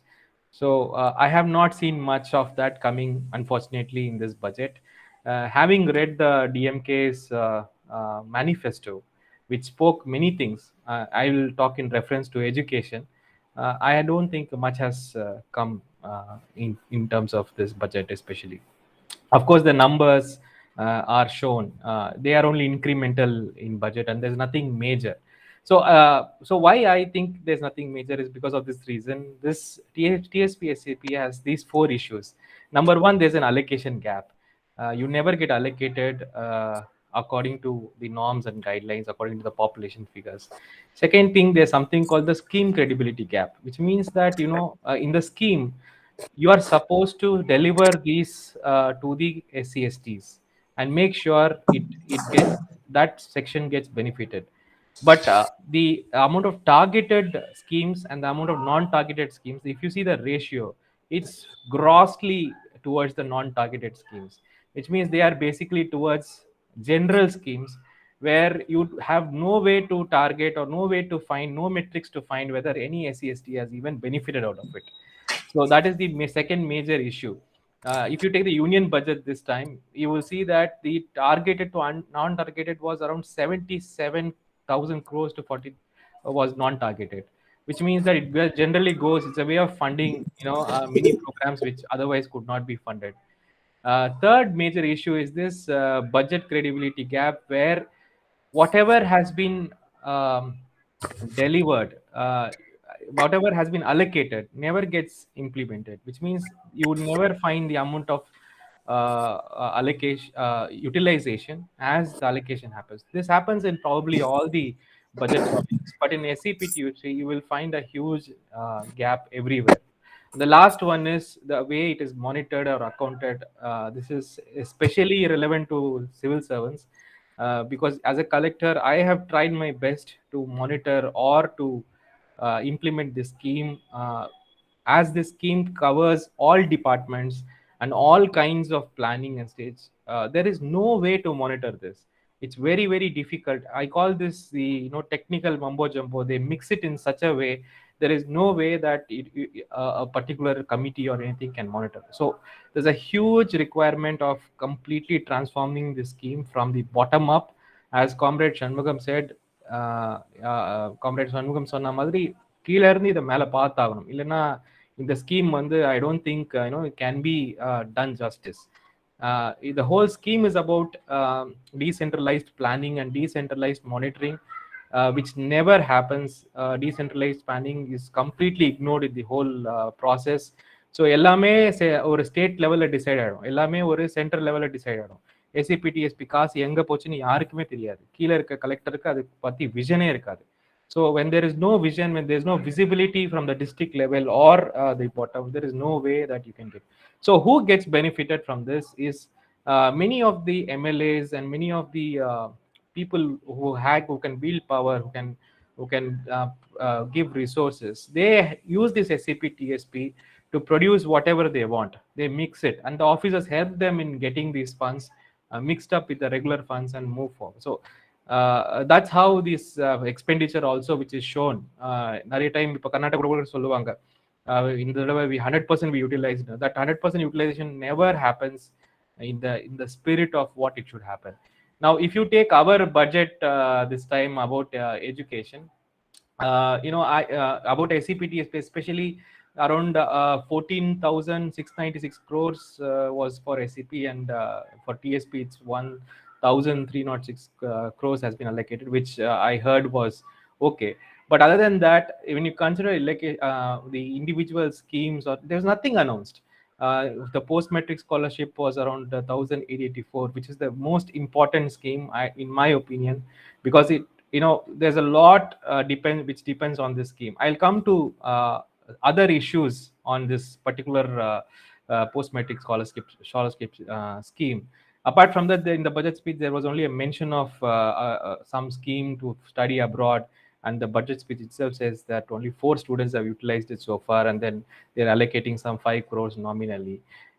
And apart from that, there are some small mentions, and then the speech ends by saying that now the government decides to completely overhaul the hostel facilities. And I was so excited to hear that. And when the finance minister laid out how much they have allocated, it's a paltry 25 crores to sort of renovate all the hostels, especially SC/ST hostels. Now, why education? Now, for scheduled caste and scheduled tribe, this is the only power they have. This is the only power. Even today, if you go to any village in Tamil Nadu, you will find the landed lot in the village in a better position, but still they will be in agriculture. But in the colony, SC/ST colony, you will find graduates, you will find people who have crossed the barrier through education. So Tamil Nadu has given this start for SC/ST to move one step ahead through education, through reservations and other things. But in some way, to take that to the next level can only be done by better resource allocation and better this thing. But unfortunately, we are losing very important time by not implementing this scheme. I was very happy to see Sir Prithviraj Gandhi's name here in the participants. And he is one pioneer in pushing, in finding out these nitty-gritties and pushing the government towards doing this. One letter by Sir Gandhi was about the amount of schools in Tamil Nadu which admit less than 10% of Dalit students, and it's an alarming 16,000 schools which don't even admit 10% of Dalit students. So these are all things. And there are many schools which 24% of schools which admit more than 50% of the Dalit students. Now this is a very good analysis for pushing SCP TSP money towards people who are supporting, or people who are majorly deploying Dalit and tribal children. So it's a very big injustice if this kind of targeting is not utilized and the resource is not pushed towards targeting, rather than getting invested in many non-targeted stuff. So often the budget document is just a very incremental document. You will see incremental allocations everywhere, and our this budget is also nothing much. But the devil is in also in the details. As I told in my opening remarks, this SEP TSP reflects what Dr. Baba Sahib Ambedkar told, that there's nothing we can achieve without social democracy. Yes, in 47 we had, in 50 we had the political democracy, but we had to achieve a lot of social democracy, and that is when, as a country, we're going to move forward. Without that social change, without that understanding to bring down caste and its impact, the all the efforts are scuttled in some way or the other. I'm quoting it with an example. The SEP TSP scheme, you take in Tamil Nadu, the post-metric scholarship. The post-metric scholarship until 2017, we had the engineering and the art and the science stream. In the engineering and engineering stream, we had the government allocation and also the private allocation. Private allocation, so the entire tuition fee was funded in 2017 up to 2017. In 2017, the bureaucracy somehow found out there's a huge leak and there is a huge misuse of these funds, and they brought in two government orders by which they curtailed the additional amount being given to the private institutions. Until then, the number of engineering students who got into engineering uh, institutions was hitting a peak. Around 35,000 students were getting into engineering. Now, today, the number has reduced to around 16,000 students, just because of this one government order. So it's not only the budget which actually sets, which curtails all these it's the bylaws and the orders made by bureaucrats, simple things of putting us extra condition to to select, to avoid a big leakage, and none of this is proven by any data or anything. So so this SEP-TSP is a perfect reflection of how our society is structured. No control for any, even a good minded person, a good deputy commissioner, a good collector, or a good tahsildar cannot monitor this program. This program has been completely kept in a mumbo jumbo fashion. Nobody knows which amount is SCP-TSP, which has to be sort of selected. There's no monitoring mechanism at all. So I would like to say, especially this budget, considering whatever the ruling party had told in their manifesto, manifestly admitted that the post-metric scholarship should be doubled, this GO should be withdrawn, everything.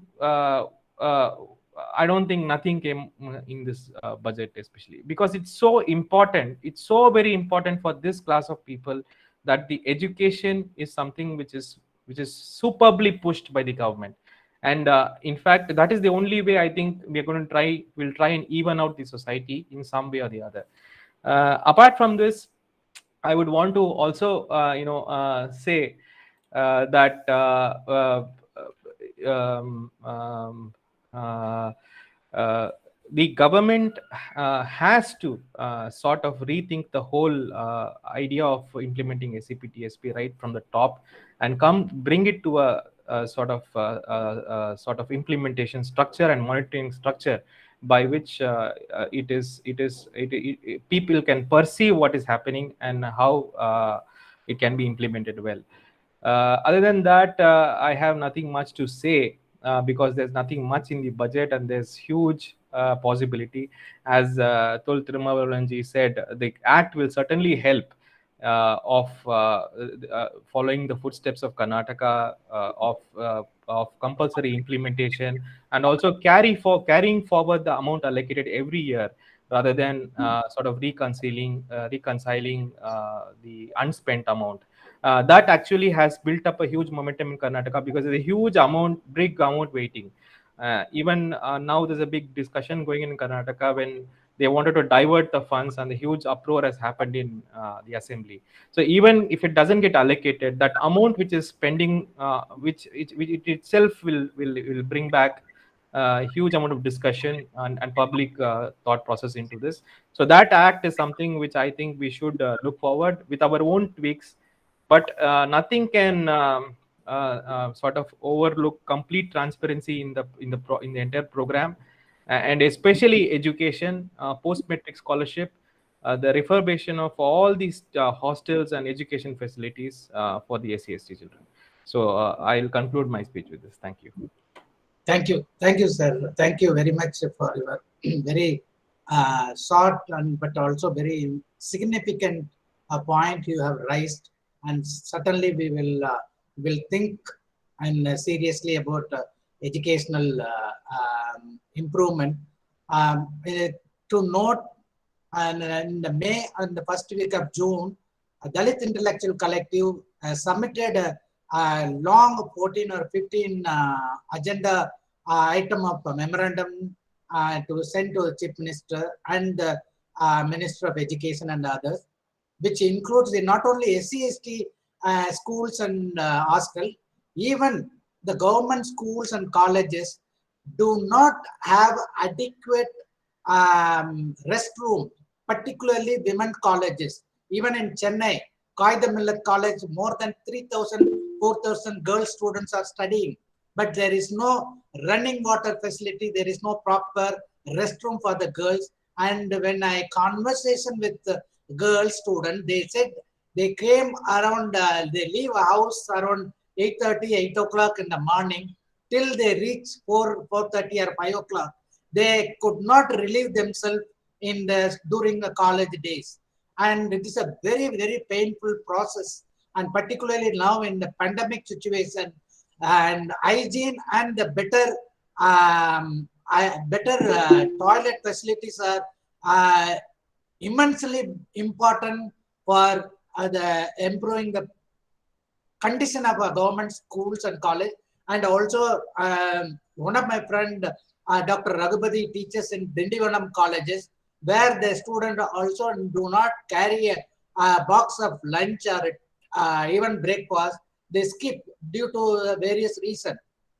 Therefore, these things are very, very important. Unless otherwise, we will have in number more than the national average in gross enrollment rate in education, but the quality we have suffered heavily. And also recently the ability to read and write, and in class 6 or 7 student cannot read a 3rd standard book. This is well documented in the survey, All India Education Survey. Therefore, we have to take not only SC/ST education, but also overall government school education, government college education in a serious manner, particularly in providing the quality infrastructure, which is very, very important for engaging with improving school and college education. Thank you so much, sir.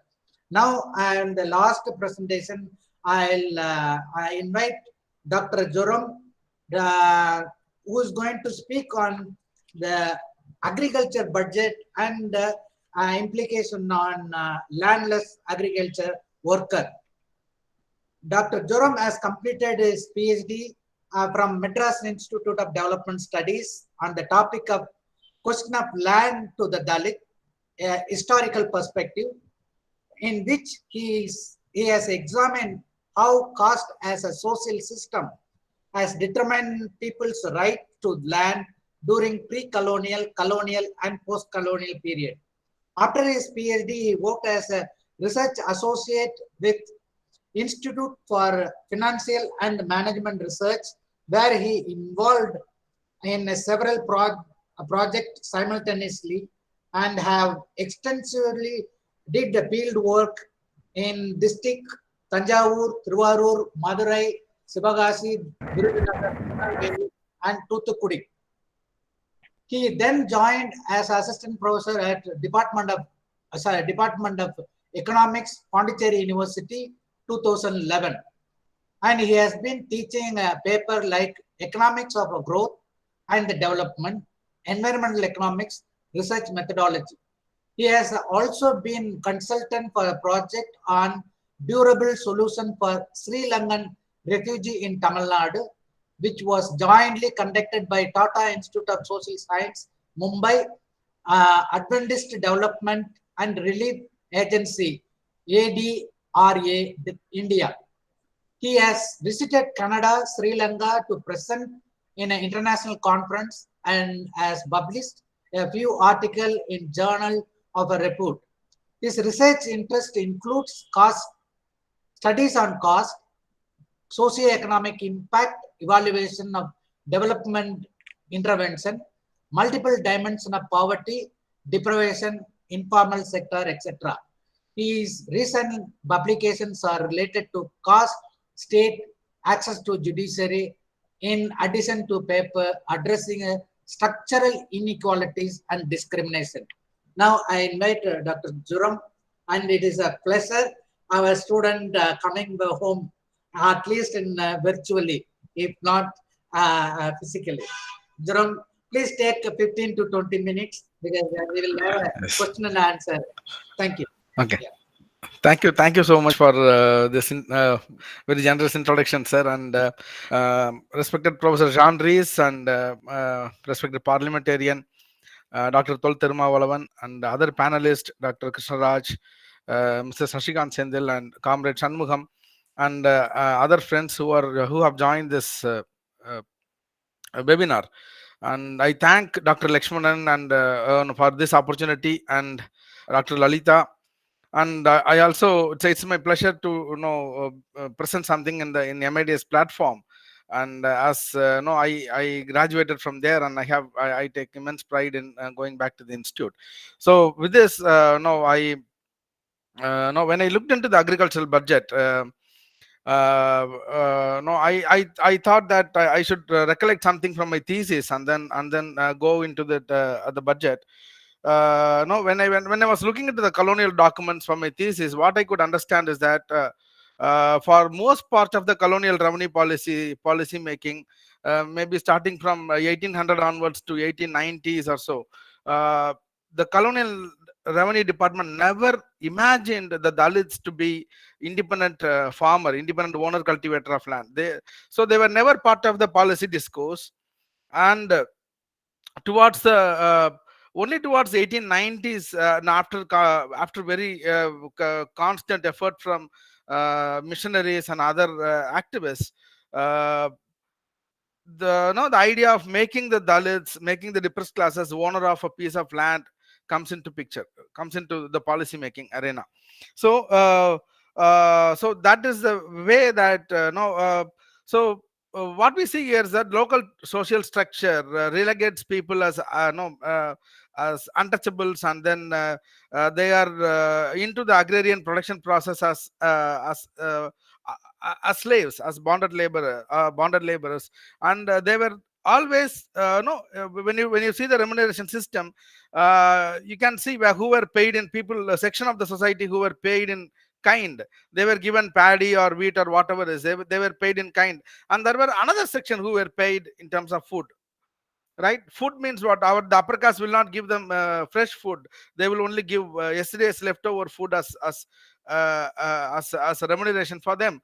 So what you see, what you can understand from that agrarian structure is that the Dalits, the depressed classes, they have nothing else to do than to report at the landlord's house in the morning for their food and work. So they will be paid only paid in terms of leftover food, and they cannot save anything from that. At least if they are paid in terms of grains, right, there can be something which can be saved. But when they are given food as a remuneration for the work, and nothing else can be done, that's the politics of hunger. And I feel Professor Jean Rees and Amartya Sen have written about the politics of hunger earlier, and that now continues to the major part. Maybe in Tamil Nadu, at least it was relatively brought to an end by Kalaignar Karunanidhi's government, where they announced 25 kg free rice for every family below poverty line. Now, when I see this, the present regime, the present DMK regime, and now we are very happy that the way the DMK regime has started this its rule, and several promising changes have come up. No, be it no free bus transport for women and physically challenged and transgenders, and no, recruiting members from all the community as temple priests, and paid holiday for policemen, and so on. So when it no, so there are several things which are very positive from the present government, and this particular document, the budget, agriculture budget, it's first of its kind in the entire country, in a country where 50% of the population are no, still surviving um, in agriculture, and whereas the policy making is more and more deviated towards the sector which contributes the most to the GDP, and so that biases the entire policy making towards the more lucrative sectors of of the economy, rather than concentrating on the people who are toiling in agriculture. So if you try to understand who are left over in agriculture, right, the communities which own the land in the estuaries have got the earliest access to education, and they were able to diversify their occupation. They have moved away from agriculture to other sectors, like they have found employment in government or in the private sector. They have become entrepreneurs, and so on. Whereas the people who are still left in agriculture are those who do not have adequate access to education in order to diversify their occupations, and they are still continuing in agriculture. And if you see in the recent times, uh, uh, no, after 2015, there is a kind of a new romanticization of agriculture, especially after the Jallikattu protest, where being a farmer is celebrated, and right,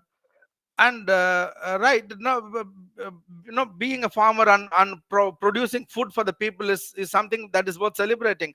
But one has to think whether who can be a farmer, whether you have I can afford to celebrate it if I have a piece of land. But if you are a landless agriculture laborer, and you have nothing to celebrate, you are the moment you are a landless agriculture laborer, the local caste society is going to see you and treat you as a slave. And it is that one single reason which is very dominant in shifting people away from agriculture, right? Even the landlords do not want their children to work on land. The landlords make their children educated, and they have diversified into other sectors. They don't want their children to be in agriculture. But whereas agricultural laborers are who are stagnated and who do not have access to education have no has to remain in agriculture. And it is when I looked into the agriculture budget document, and it is very disappointing that no not a word about agriculture laborers are mentioned in that entire document of 54 pages. And there are about 81 schemes which are written, and there are several schemes about not specific crops and horticulture crops, no specific schemes about uh, uh, specific set of crops, no pulses, minor millets, and no coconut, palmera, and so on. There are many specific schemes, and all the 81 schemes have very specific focal point. But unfortunately, nowhere in the schemes, be it paddy cultivation, or be it coconut cultivation, or be it palmera cultivation, or whatever it is, you can never see the presence of laborers in the document. There is absolute absence of laborers in that. And maybe the entire document is prepared from the perspective of the landowners. Probably when a government is when any plan, say for example, the previous government, the previous ADMK government, uh, constitute a committee of experts, high powered committee, to suggest schemes for the economic revival, by the former ADMK government, and former RBA governor, Professor C. Rangarajan was the chairman of that. And even in that committee, if you see, right, there were industrialists who were part of the committee. There were say for example, India Cements chairperson was there, then TVS Industries, the CEO was there, and there were bankers who were part of it. But I never found any labor representative in that. No I, I'm I, and If you try to look at closely, no, the labor representatives of laborers labor union were not there, and uh, uh, and in fact no, the secretary of all the other secretaries of government departments were part of the committee, whereas the secretary of Adi Dravida and tribal welfare department was left out from that committee.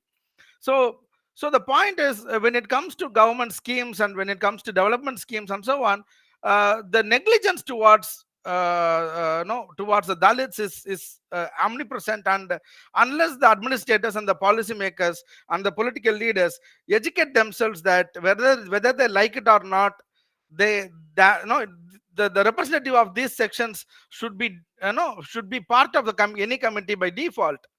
And no, that no, is something no, very noteworthy, and it is not something no, to be noted in a very positive sense. And no, uh, and when you look into the schemes, various schemes, that is no, but listed in the documents, right? They say that for example, Kalangarin Anaitu Grama Oringanai Velan Valarchi Thittam, right? That aims at collaborating all the departments, departments like Ramani department, agri business, agri marketing, horticulture, agriculture, engineering, and so on. Even in that, no, there is no mention about farm labor, agricultural labor, and right. And there are several things. No, they talk about attracting youth back to agriculture. And when you see the look at the document, no, once again you're no. Which youth they are mentioning, which youth, with which youth they are having in mind is not very clear, because that is complete absence of any such specific demarcation of which are the youth that they are trying to bring back to agriculture. And say for example, if you are a landless agricultural worker, I think no youth who has access to urban spaces, who has access to transport, would love to go back to agricultural field and work in the lands of the owned by the dominant caste, right? And no, the budget document also talks about forming zonal committees of agriculture.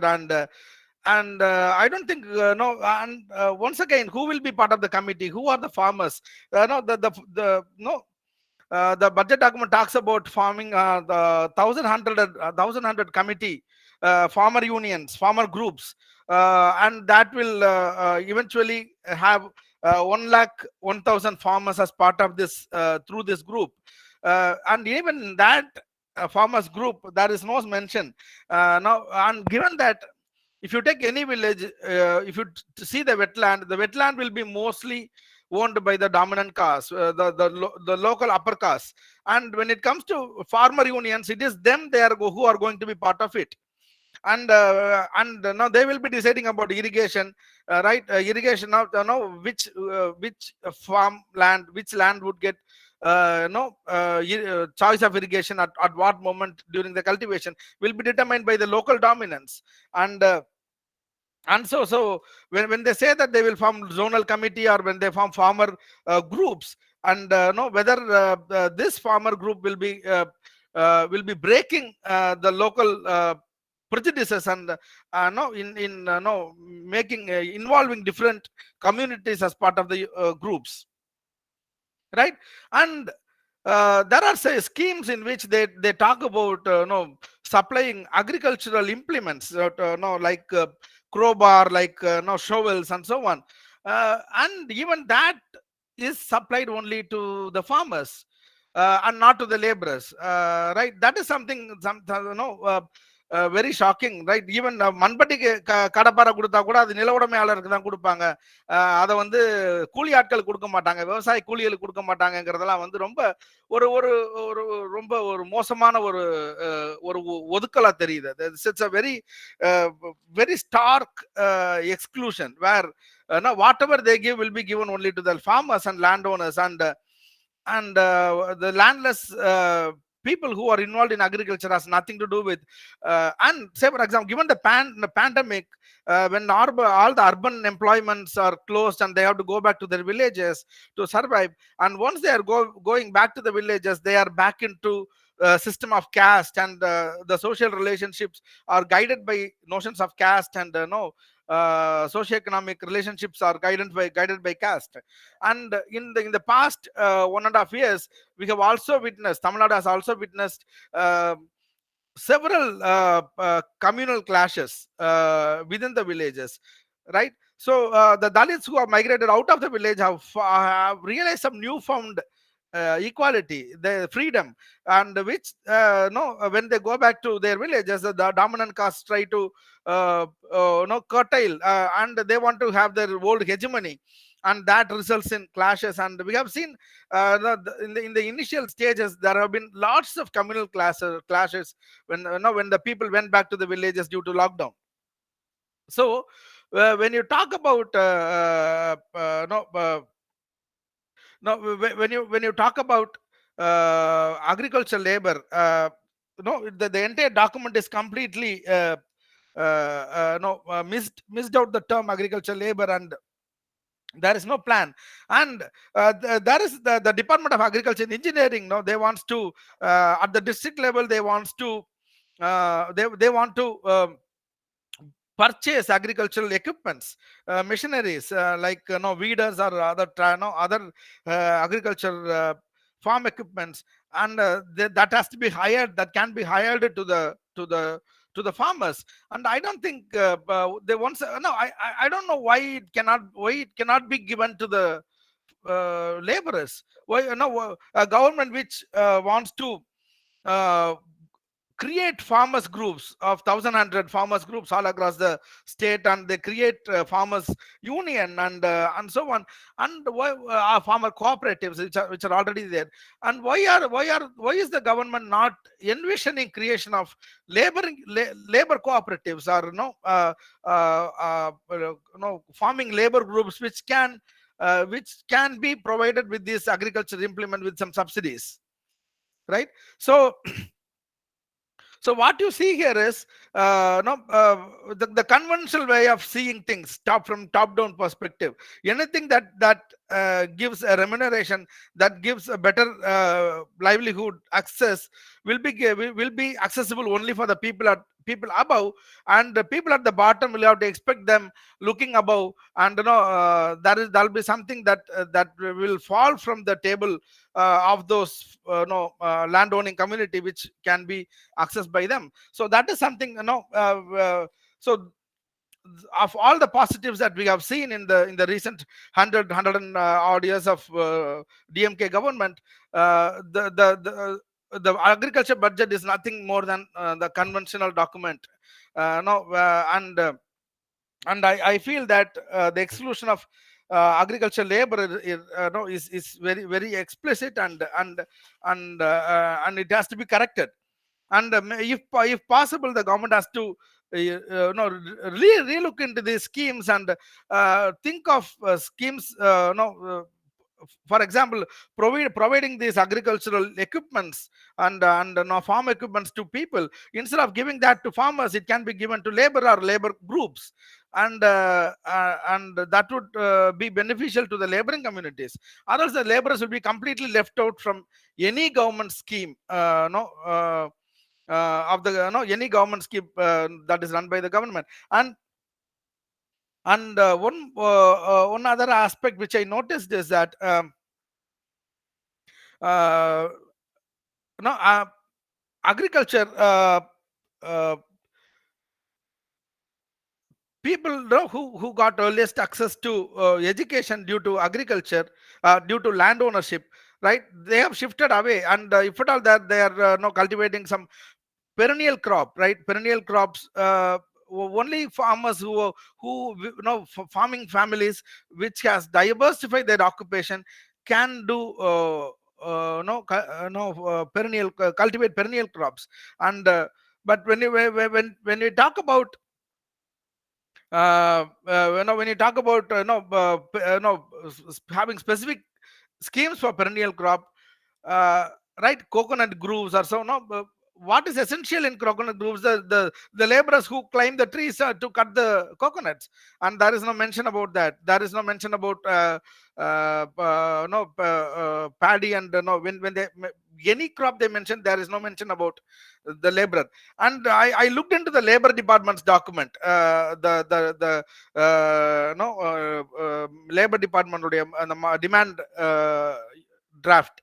In that, there was only one mention about when it comes to agriculture. I tried to search for agriculture labor in the labor department document, and I was unable to find them. And only one aspect which was found is that that was the laborer who climb palm trees. There is a union, and that is mentioned in the labor department document. So when you see here, what prevents labor unions, or what prevents the government from recognizing agriculture labor unions, is that I feel the local caste interest plays a very serious role in it. If at all, the palm tree climbers have formed an association, it is one community. The Nadas could have, so that could have been, been a factor in forming that as a unit, as a union. Whereas when it comes to laborers from other villages, or laborers involved in other agricultural occupation, I feel that the landowning will be land ownership will be with the dominant caste, and the laborers will be from the locally subordinated caste. And I don't think they will allow the laborers to be unionized. And so that is something that I found. And no very that the exclusion is something that we cannot be accepted. And so no this exclusion of the laborers from the policy making, or no, when the minister says that they have met with farmer unions from all the 18 districts or something, they have met agriculturists, experts, and so on. And I don't know what prevented the minister from meeting any labor union or labor representative, right? So this is something which is very stark, and this has to be related to the exclusion of labor representatives in the earlier high power committee formed by the previous ADMK government.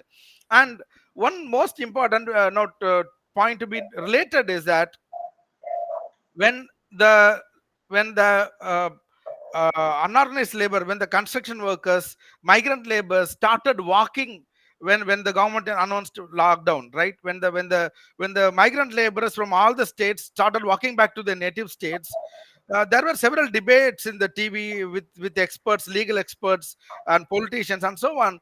And most debates were premised only on sympathetic tone, and and no so there is nothing that is legally binding, right? So the moment that no I have paid, right, I have paid the minimum wages to the laborer, and I have no commitment towards the labor. So that is something no something which the government has to critically look into. And say no, when a government is forming a high power committee, or when the government is forming a budget of like this kind, right? No, from the dominant caste perspective, or a landowner's perspective, or an institution's owner's perspective, it may be right to conduct a meeting. But then, is it right on the part of the government to exclude the laborers from participating in the policy making sphere? Is something no that needs to be questioned, and that needs to be corrected. And no when so and it is because of this no the entire problem of migrant labors could not be addressed in a legal sense, in a more binding way. Rather, all of us addressed about the laborers only from very sympathetic tone. So with these points, no I conclude my uh, reflection upon the Tamil Nadu agriculture budget. And I thank Dr. Lakshmanan for providing me this opportunity, and I thank Professor Jean Rees and other panelists, and Dr. Lalita, who is going to give the vote of thanks, and all other members who have listened to this webinar. Thank you so much. Thank you. Thank you, Dharam. Very, very sharp and also highly focused and more critical. It's really useful in a way for contemplating. Now, there is a Professor Professor John. Hello, Professor John Dries. Shall we make your remark? Then we go for a question and answer, or we'll have a question and answer in the end. You will speak, whichever.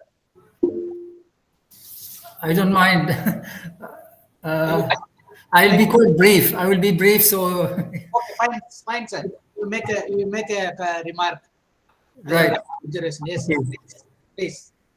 So thank you very much for inviting me to be with you today. I really learned a lot from all the presentations, and I wish I had been able to follow the presentations in Tamil, because I'm sure that they were also very enlightening.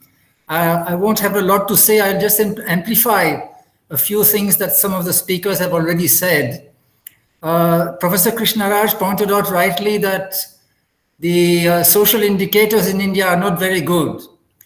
Of course, they are better than they were at the time of independence. If you look at literacy rates, life expectancy, and all that, nutrition, things have improved. But if you look in comparative perspective compared to other countries, India's progress has been very unsatisfactory, even compared to other countries in South Asia, including countries that are much poorer than India, like Nepal and Bangladesh, with the partial exception of Pakistan.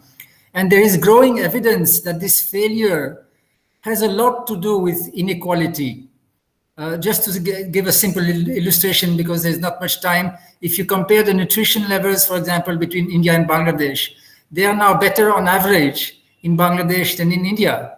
But the reason for that is the inequality of nutrition outcomes in India, because if you look at the privileged children, the better off children, they are doing as well in India as in Bangladesh. The problem is that in India, the distance between the privileged and the underprivileged is much larger.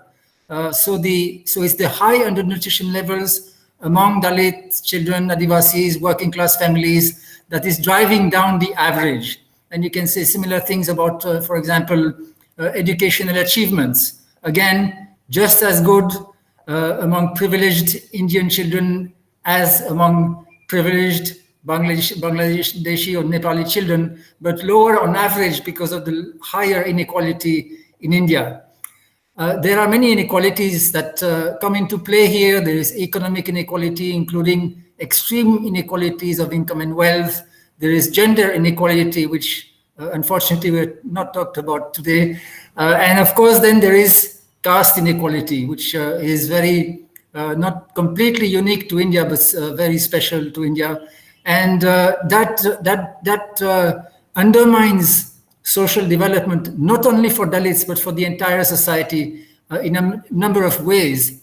For example, and this is a point that was made very clearly by Dr. Ambedkar in the Annihilation of Caste, he explained that the caste system undermines the public spirit and undermines cooperation. I think this is very important to understand. For example, why after 70 years, India is still not able to run a proper school. You know, it's not so difficult, it's not rocket science. But I think that the social divisions, including, for example, the social distance that often exists between teachers and pupils, the lack of empathy towards underprivileged children, all these things, or the lack of equality between parents and teachers, all these things make it difficult to run not only schools, but also Anganwadis, health centers, and so on and so forth. It's not that there is no cooperation or solidarity in Indian society. There is, but mostly it operates within the caste. It's within the caste that the solidarity manifests itself. For example, the whole phenomenon of block voting, you know, when the caste vote en bloc, it's a manifestation of that. It's not necessarily a bad thing that people try to vote en bloc so that they have more weight, but the fact that it's entirely based on caste, that is where the problem comes in. There's a very interesting anecdote in a book that you probably know by Sujata Gidla called Ants Among Elephants, which illustrates how solidarity works mainly within caste. She tells a story of how in her childhood, when she was a Dalit Christian, she was born in a Dalit Christian family in Tamil Nadu, and one day in her village there was a flood, and the houses were underwater. And then she says that people started helping each other and allowed each other to take refuge in each other's houses, but only within the caste. It was only within the caste that people were helping each other. And because she was from a Dalit family, and the Dalits didn't have any good houses where anyone could take refuge, they were stranded for 3 days without proper clothes and food in the local school. I think that's a very telling metaphor of Indian society. Now, to counter this, of course, we need more active and more radical social policies. We need social democracy, as some speakers have already pointed out. And I really support what Shashikant Senthil has said about the critical importance of universal quality education. That is what already has helped to some extent to liberate the underprivileged and the Dalits and Adivasis in particular. And it can do it a lot more, except that the education system itself now is extremely stratified and unfair. We don't realize, we are so used to these inequalities in the education system, not only the division between private and public, but also multiple layers within the private and the public system. We are so used to these inequalities that we don't realize how pathological they are. According to UNESCO, if you look at the world as a whole, excluding India, about 90% of children are studying in government schools and only 10% in private schools, including, by the way, non-profit private school. A non-profit private school is not necessarily a bad thing. So the norm in many countries is for most children to be integrated in a common schooling system of reasonably even quality. But in India, the quality of schooling is entirely contingent on caste, class, gender, and ability to pay.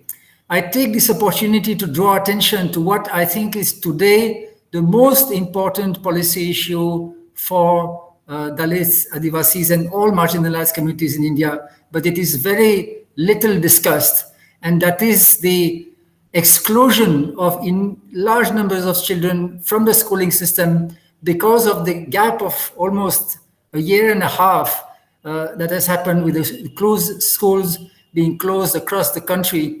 And as a consequence of that, children forgetting whatever little they had learned earlier and being in danger now of never being able to catch up again. We realized this in a very powerful way in the last few days when we were doing door-to-door surveys of school children in Jharkhand. This was in mainly Dalit and Adivasi hamlets of Latehar district. And in these hamlets, we found that 75% of the children could not read a single word anymore. So they lost the ability. They could still read kakagaga, they could still recognize letters, but they have lost ability to read a full word, let alone a full sentence.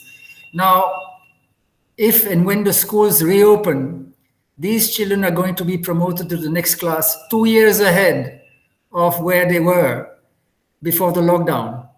So there's a gap of 1.5 years when there was no learning except for a minority of children who are studying online. And then there's the gap that was already there in the first place. And there's the further gap of what they've forgotten of what they learned. So there's a cumulative triple gap. And at least in Jharkhand, very little is being done now to plan for a transition period that will enable these children to get back on track.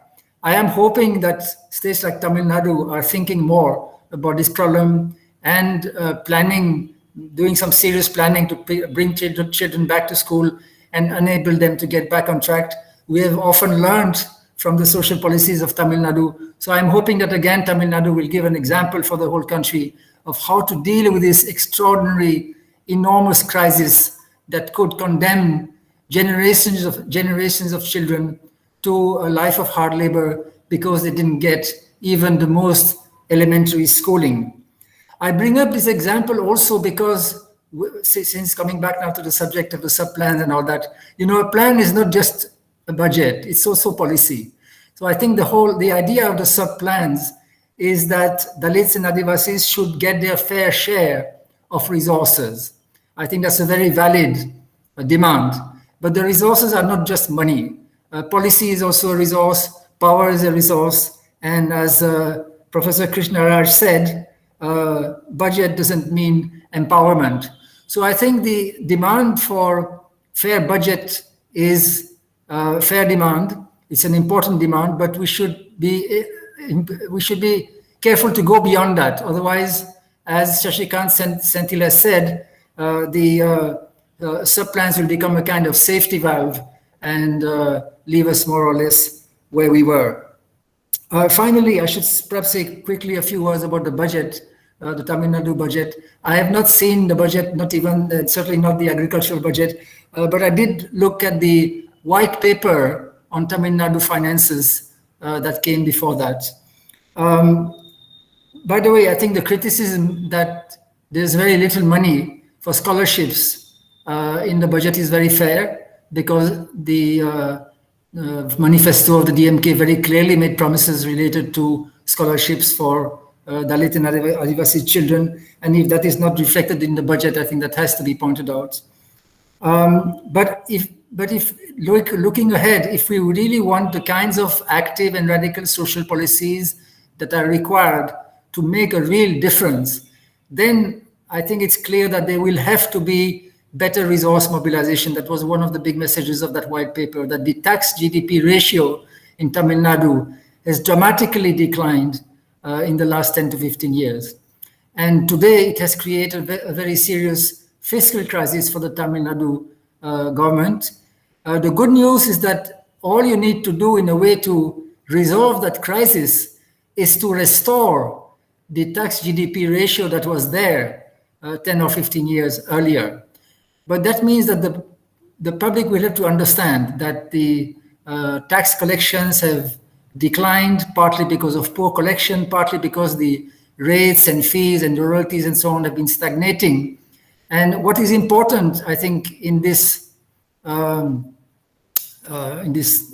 task of raising the tax GDP ratio is to make sure that the taxes are paid mainly by privileged sections of the population. I think it's really extraordinary how little has been asked of the rich in this situation of national disaster in the last almost 2 years now, when the entire country and the entire economy was hit in a way that that perhaps didn't happen earlier ever since independence, and yet the rich got richer and were not asked to contribute anything to make it possible to provide better social support to those who were the victim of this disaster, the migrant workers, the working class as a whole, Dalits, Adivasis, and so on and so forth.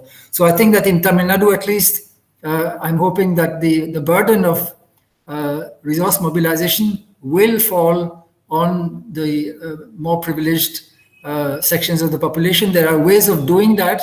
For example, property taxes could be raised quite easily. There's a lot of experience in other states that could be emulated in Tamil Nadu and raise quite substantial resources for local authorities to spend on local public services. So I think a lot depends. I mean, if Tamil Nadu wants to be able to continue taking the lead role that it has taken in the field of social policy and putting social justice at the center of its policy agenda, then this will have to be done somehow. More resource mobilization, getting out of this fiscal crisis that is right now constraining a lot of things, and then hopefully Tamil Nadu will be able to set an example again for the whole country. I've already spoken longer than I should, so thank you once again. I really enjoyed the presentations, and I'll stay a little longer for the Q&A, but not very long because I have to be somewhere else at 6 o'clock. Thanks again, and I hope to continue being in touch with at least some of you in the future. All the best. Thank you. Thank you so much, Professor, for wonderful, lucid observations and insight. And we will continue to have a conversation later. And thank you being with us and your valuable time and suggestions and insight. Thank you. Now I open it for participant for observations, questions, remark. Please be specific the question whom you are addressing to, and also very short, not give a speech, because now already it is 6 o'clock and we can have a discussion another maximum 30 minutes. So accordingly, you can plan your questions, observation and comments. More brief, and the question to be addressed to particular speaker. Please. Dr. Lakshman? Yes, please. Ara here, yeah. I mean, wonderful. I just in between, I got to drop out because of other assignments, but thank you so much for organizing such a wonderful seminar. I have one question to Jean Reyes. Amazing, sir. Great clarity and wonderful depth what you have given in your short speech. Just I would like to again, I want you to reiterate on the rich becomes richer and poor becomes poorer. And as an economic advisor to a state, I think you will understand this much better. I want you to just explain it a little more. That's what I want to know. Thank you.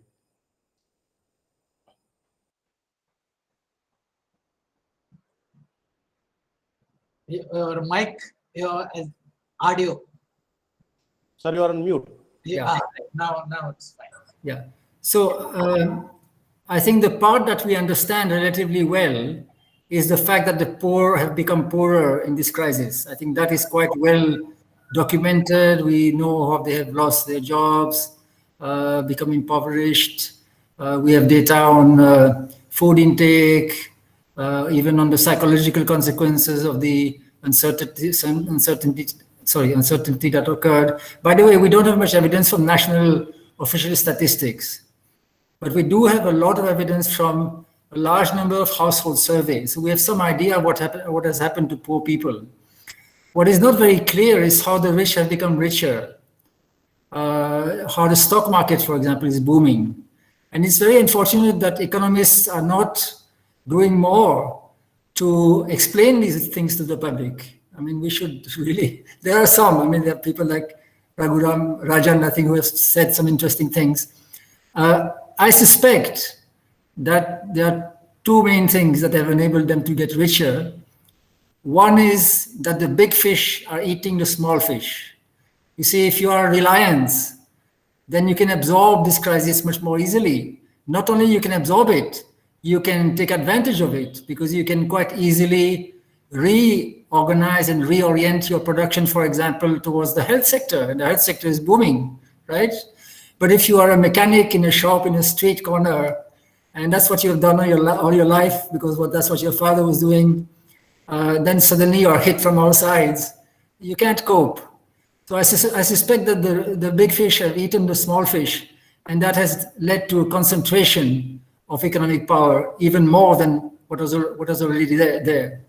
And the other reason I suspect is that all the money that has been spent on the government for so-called stimulus and relief and so on, a lot of that, especially this year, but not so much last year, but I think especially this year, somehow ended up helping rich people a lot more than poor people.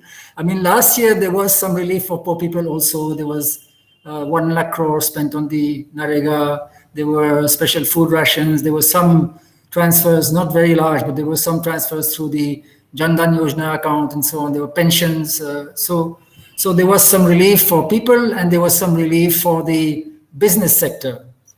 But this year, it's all for the business sector. It is hardly, except for the extra food rations, which in any case, the government has to distribute because the food stocks have become unmanageable. So it has to do it. But other than that, there's no relief for people. But there are big programs of debt relief and so on, which quite likely end up helping privileged people and companies. But of course, it's hard to tell because the whole banking sector is so non-transparent, and a lot of these programs are so non-transparent, and because economists are not doing enough to find out what's going on and explain to the public. Subbarao. I have to leave. Is that okay? Yes, sir. Yes, sir. Okay. Thank you. Bye. Thank you, Professor Jean. Thank you for being with us. Thank you, sir. Mr. Subbarao, you want to raise a question? And there was a chat box. There is a question to Joram. Joram, Dr. Joram, what is your take on proposing a national level agriculture budget? It's a question. You want to answer? Subbarao. Yeah. You ask your question. Thank you, Professor Lakshman, for allowing me to be here.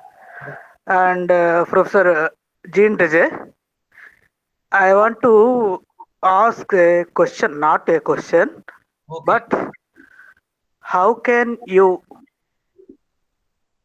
distinguish Annadurai regime with Stalin regime?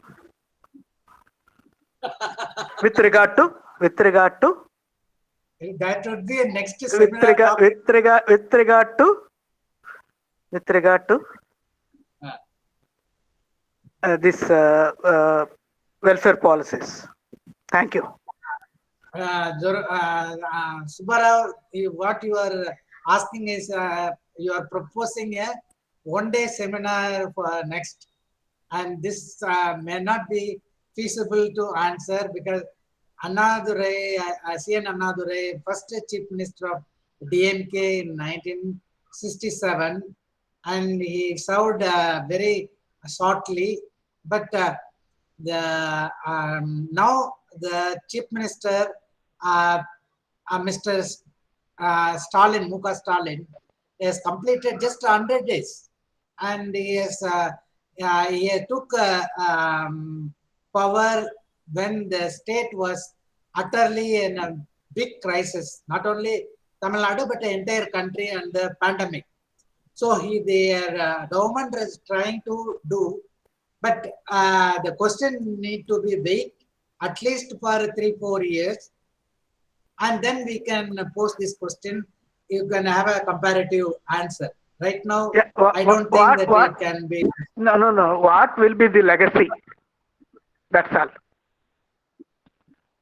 Yeah, that will carry forward the legacy of DMK in every aspect of the term.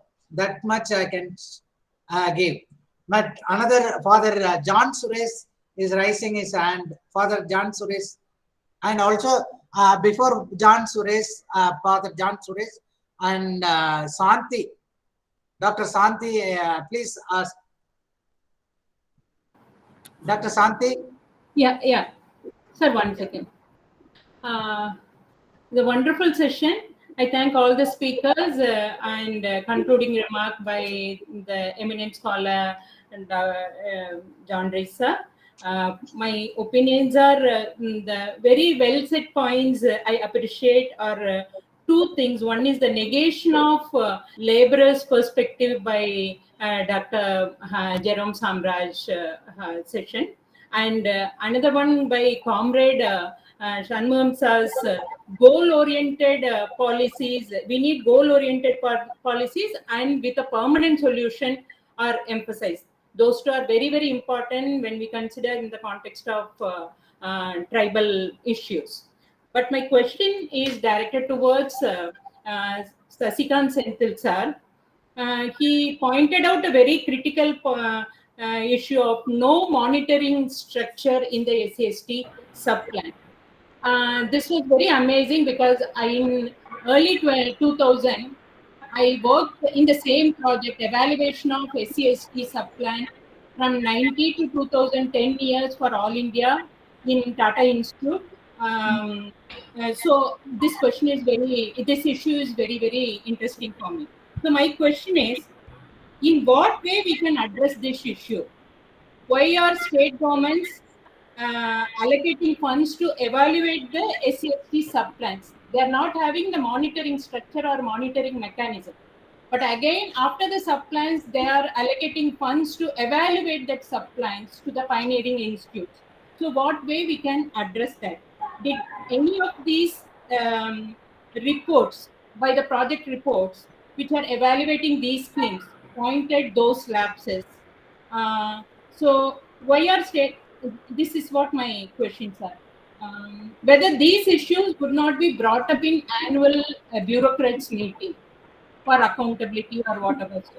So the three main points are when they are not having the monitoring structure and monitoring mechanism for subplan, why are they again funding to evaluate such programs? And whether these issues are not brought up in the bureaucrats annual meeting and what way we can address such lapses. Thank you, sir. Lakshman, my question also same to Sashikant. Can I follow it up? Yeah, we can go in front. Mr. Sashi, your presentation was very sharp and with the experience based in Karnataka. No allocation, notional allocation. Even if it is notionally allocated, it's not fully spent. No targeted approach, no discussion or participation, and no monitoring implementation. Are there any good practices in your state where you serve, which could be emulated with regard to this? And as Shanti asked, why the government mechanism doesn't kind of compulsorily work out a mechanism to follow this? Is there a kind of lackadaisical approach, or what is the reason behind it? Thanks. It's a wonderful, very important question to answer, and it is very opaque from outside to see what happens, especially in some developmental programs. The way we evaluate things really matters. I think a lot of change has happened recently, but as recently as I was there, expenditure was the only indicator of how much work has happened in a particular field. And for bureaucracy, it's very easy to show expenditure. If at all, I wouldn't say it is very easy, but if at all pushed, they will show in some other thing or other. Let me give you an example of this toilet construction. It's a very concrete and a very clear-cut activity to construct a toilet and to implement the project. I'm sure there are hundreds of evaluations that have happened. But I can challenge. There might be, today the central government might say there are so many, villages which is completely open defecation free. But I will lay an open challenge to any village to show that happens. So these kind of number crunching and showing output has been there for developmental works for a long time. And as I told you, these are all safety valves by which the government pats itself in its back. Some some institutions where these evaluations are provided, I should say, there is a lot of bias in the entire way evaluation is done.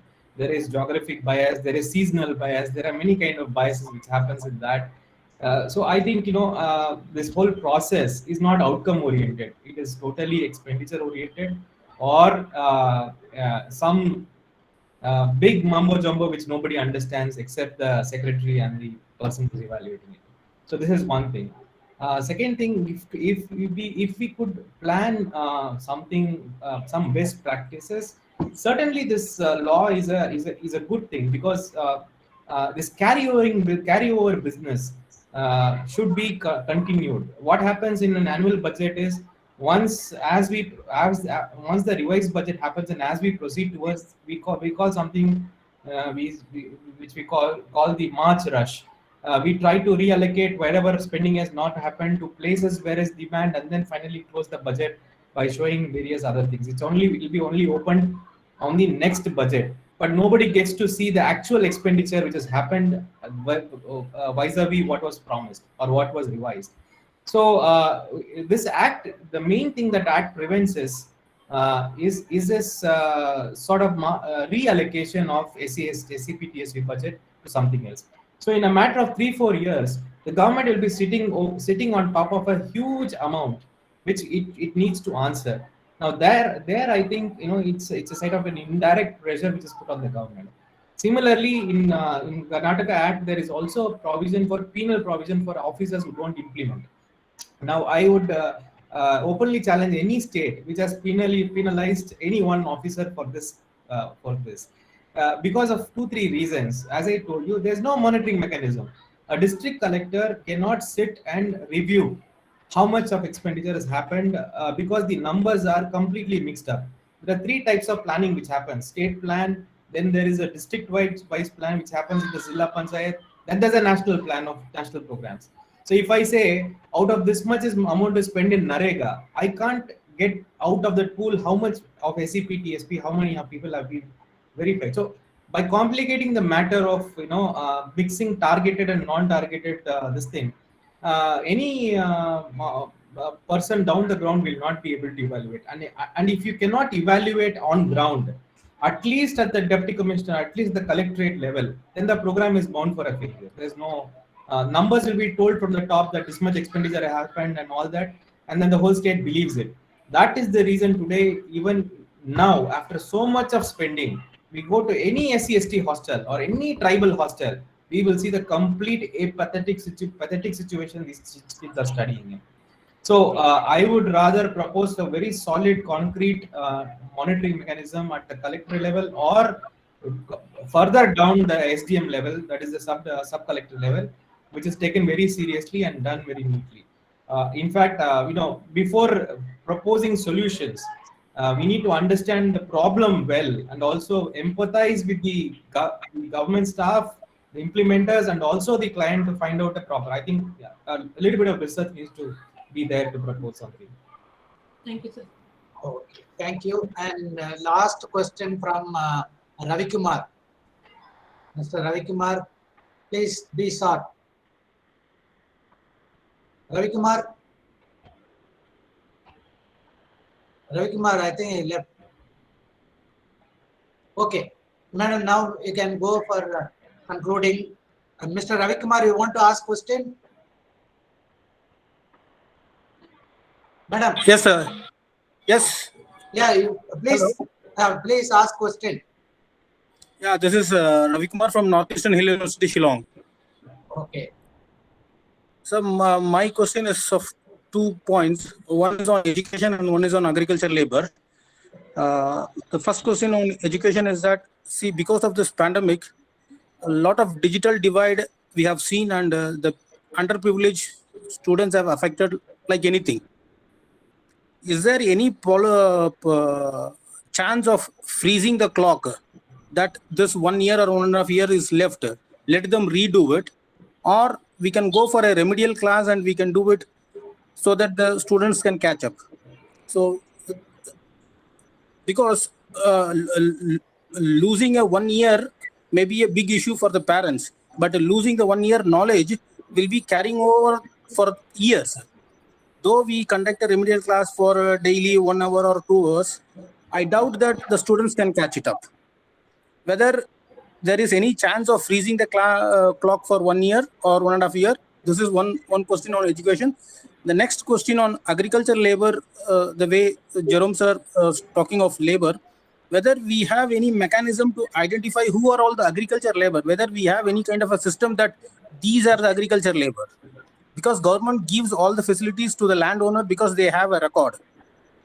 Whether in our system, whether we have any record in such a place that we can say that these are the agriculture labor and these agriculture laborers need this kind of a benefit. Unless these basic information is there, whether any government can proceed towards giving any benefit to the agriculture labor. So these are the 2 questions to the panelists, sir. No, landless agriculture labor, not just agriculture. Yeah, landless agriculture labor. Whether we have the data. We have to collect. How long will it take for a government to collect that? Right, if they want data on landless agriculture labor, they can collect it in any moment, right? They do census, and from that census it can be discerned. And one other point is that when the I was earlier telling that No, the the minister has met the farmers unions, and no other experts in agriculture and so on. I don't know why the minister has not met any labor union, labor representatives, right? Who stopped? Right? There may not be data on agricultural laborers, but there are agricultural labor unions. விவசாய தொழிலாளர் சங்கம் இருந்துகிட்டே தான் இருக்குது எப்போதுமே. ஆனா அவங்கள ஏன் வந்து இவர் சந்திக்கல அப்படிங்கிறது தெரியல இல்லையா? அப்போ மானிய கோரிக்கையில வந்து விவசாய தொழிலாளர் சம்பந்தமா எதையுமே சேர்க்கல அப்படின்ற போது அதை கேட்க தானே வேணும் நம்ம. அதான் பாயிண்ட். ஸோ அதுல what I C is an act of maybe a negligence. No, and it's a very big noteworthy negligence. Maybe let's see also. Yeah, as far as education is concerned, there's nothing which the government cannot do. The government can do everything, but depends on what focus the government has. And with the current government, in Tamil Nadu at least, they should openly acknowledge this issue, which Professor John Reyes has so well pointed out. That what do we do with these kids? And in 2 years down the line, they are going to be completely discriminated on the educational basis and many things. So I think the first thing is the government to openly acknowledge this fact and bring it to the discussion board and frame policies. Need not necessarily be this complete 1 year freeze, but there are so many innovative solutions which can be brought about. And but the point is to acknowledge this as a main issue. I think that's the first thing. Yes. Thank you, sir. Yeah. Is anyone want to?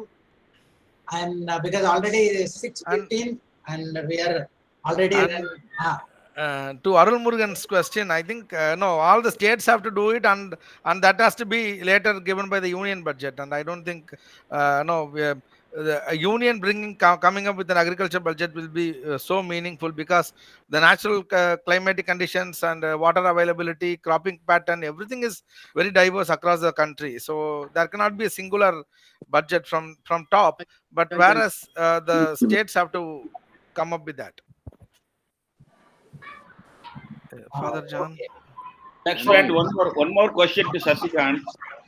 Since he talked about drafting education policy for the state, separate policy, the problem John Dress talked about digital divide, digital gap that has happened, and to remedy it, will there be a strong suggestion to do something, kind of war footing with regard to this? Okay. Thanks for reminding me. Actually, I didn't touch much on the policy thing. I think we are. It's a very important thing that we try and frame our own education policy, very much because of the nature of development that we have brought in. I think there has to be a big discussion in this country about what is merit and what is how justified is the current system of merit. And you are very right that this digital divide is with the current system of merit, this is going to really doom our kids in many ways. There is an absolute necessity for us to frame the right education policy completely rethought from our own roots and our own way of implementing social justice and things. And this new education policy, I think, is something which we have to be very, very, very careful about. And I personally don't think that policy fits Tamil Nadu. So the conclusive statement made by the finance minister that we will go for a new our own education policy is a welcome one. But I think we should quickly go into the details and move forward. Thank you. Lakshmanan, can I come in for a minute now? Just a minute. Gandhi. Yes, sir. Please. No, I just want to make one observation. The observation is that I wonder whether the state governments now have any kind of a leeway to work on their own policies. They can be talking about their policies and social reforms, etc., etc. But how much of it they can translate into budget expenditure seems to be a very, very, very, very alarming picture. I don't know how much people have realized now. This does not apply only to Tamil Nadu state, but all over the states, that most of the budget is flowing to government of India schemes only. But if you take an account, there will be about 80% of the funds going to Government of India design schemes only. I don't know how much of budgetary space will be available for the states to to translate their policies into schemes. This seems to be a very astonishing fact. This only reflects the grip of the central government over these state governments. I stop with this observation. This is subject to very elaborate discussion a little later. This is also true of the scheduled caste sub-plan, where about 80% of the money is flowing for Government of India schemes. Even the post-matric scholarship is a Government of India scheme. Okay, thank you so much, sir. Very brief and also very pertinent question you raised. Of course, this is not end itself. This is a beginning of our long journey towards mitigating a better policy intervention and also better monitoring mechanism to devise and also provide the guidelines to support the government's policy framework and so on and so forth. This is just a beginning. We will have maybe in offline very soon in next month or so.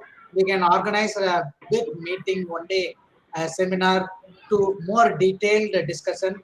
And this, Professor Krishnaraj, would you like to share anything, sir? Also, my congratulations to MIIDS and to you for organizing this wonderful seminar. Thank you. Thank you so much. All your blessings. Sir, your mic, sir. Yes, thank you, Professor Lakshmanan. I also join others to congratulate MIDS. Okay, that is, we'll keep while now I invite Dr. Lalita. First time I met Shashikant Senthil over online and yeah, even for me. Yes, yes. Yes. And Now I keep in touch. Yeah. Yes. Now I request Dr. Lalita to make a vote of thanks. Okay, sir. Thank you, and good evening to all of you. I deem it my pleasure to propose vote of thanks, and at the outset, I express my heartfelt and sincere thanks to our chief guest, Dr. Thol Thirumavalavan, who inspired all of us with his intense and powerful inaugural address today. Especially, he suggested us for moving ahead to urge the state government of Tamil Nadu for implementation of SC, SP, and TSP Act, like other southern states, like Andhra, Karnataka, and Telangana. I once again thank him for his presence and his inaugural address.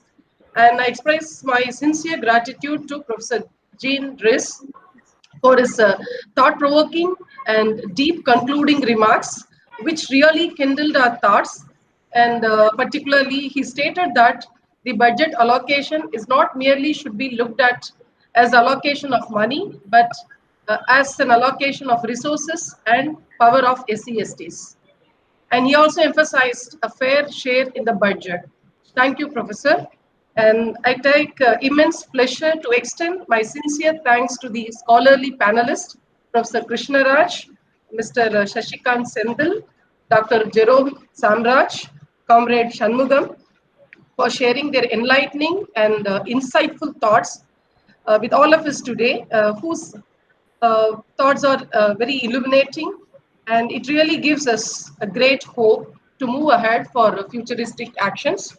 And finally, I thank Dr. C. Lakshmanan, Associate Professor, MIDS, for moderating the session. In fact, this webinar is his brainchild. And thank you very much, sir, for conceptualizing this wonderful webinar. I learned a lot, and also personally, I thank you for giving me the opportunity to learn a lot from you. You're always an inspiration to me. And I also thank you for your untiring efforts, which made the webinar a grand success, sir. I also thank all the participants for their valuable participation and very sensible interaction that they made. Thank you very much once again. Thank you. Thank you. Okay, thank you, one and all. We will continue our conversation in future very shortly. Thank you. Thank you. Thank you. Lakshman, this will be available on YouTube. It will be available on Google Drive. Okay. We were not to upload in the YouTube, but the Google Drive it is available. Okay. I have to share it with you. Okay, thank you. I share it, sir. No problem. Okay. Thank you. Thank you so much. Thank you. Sir. Thank you, sir. Thanks. Bye, sir. Thank you. Bye. Thank you, sir. Bye. Thank you, madam. Bye. Sir, thanks.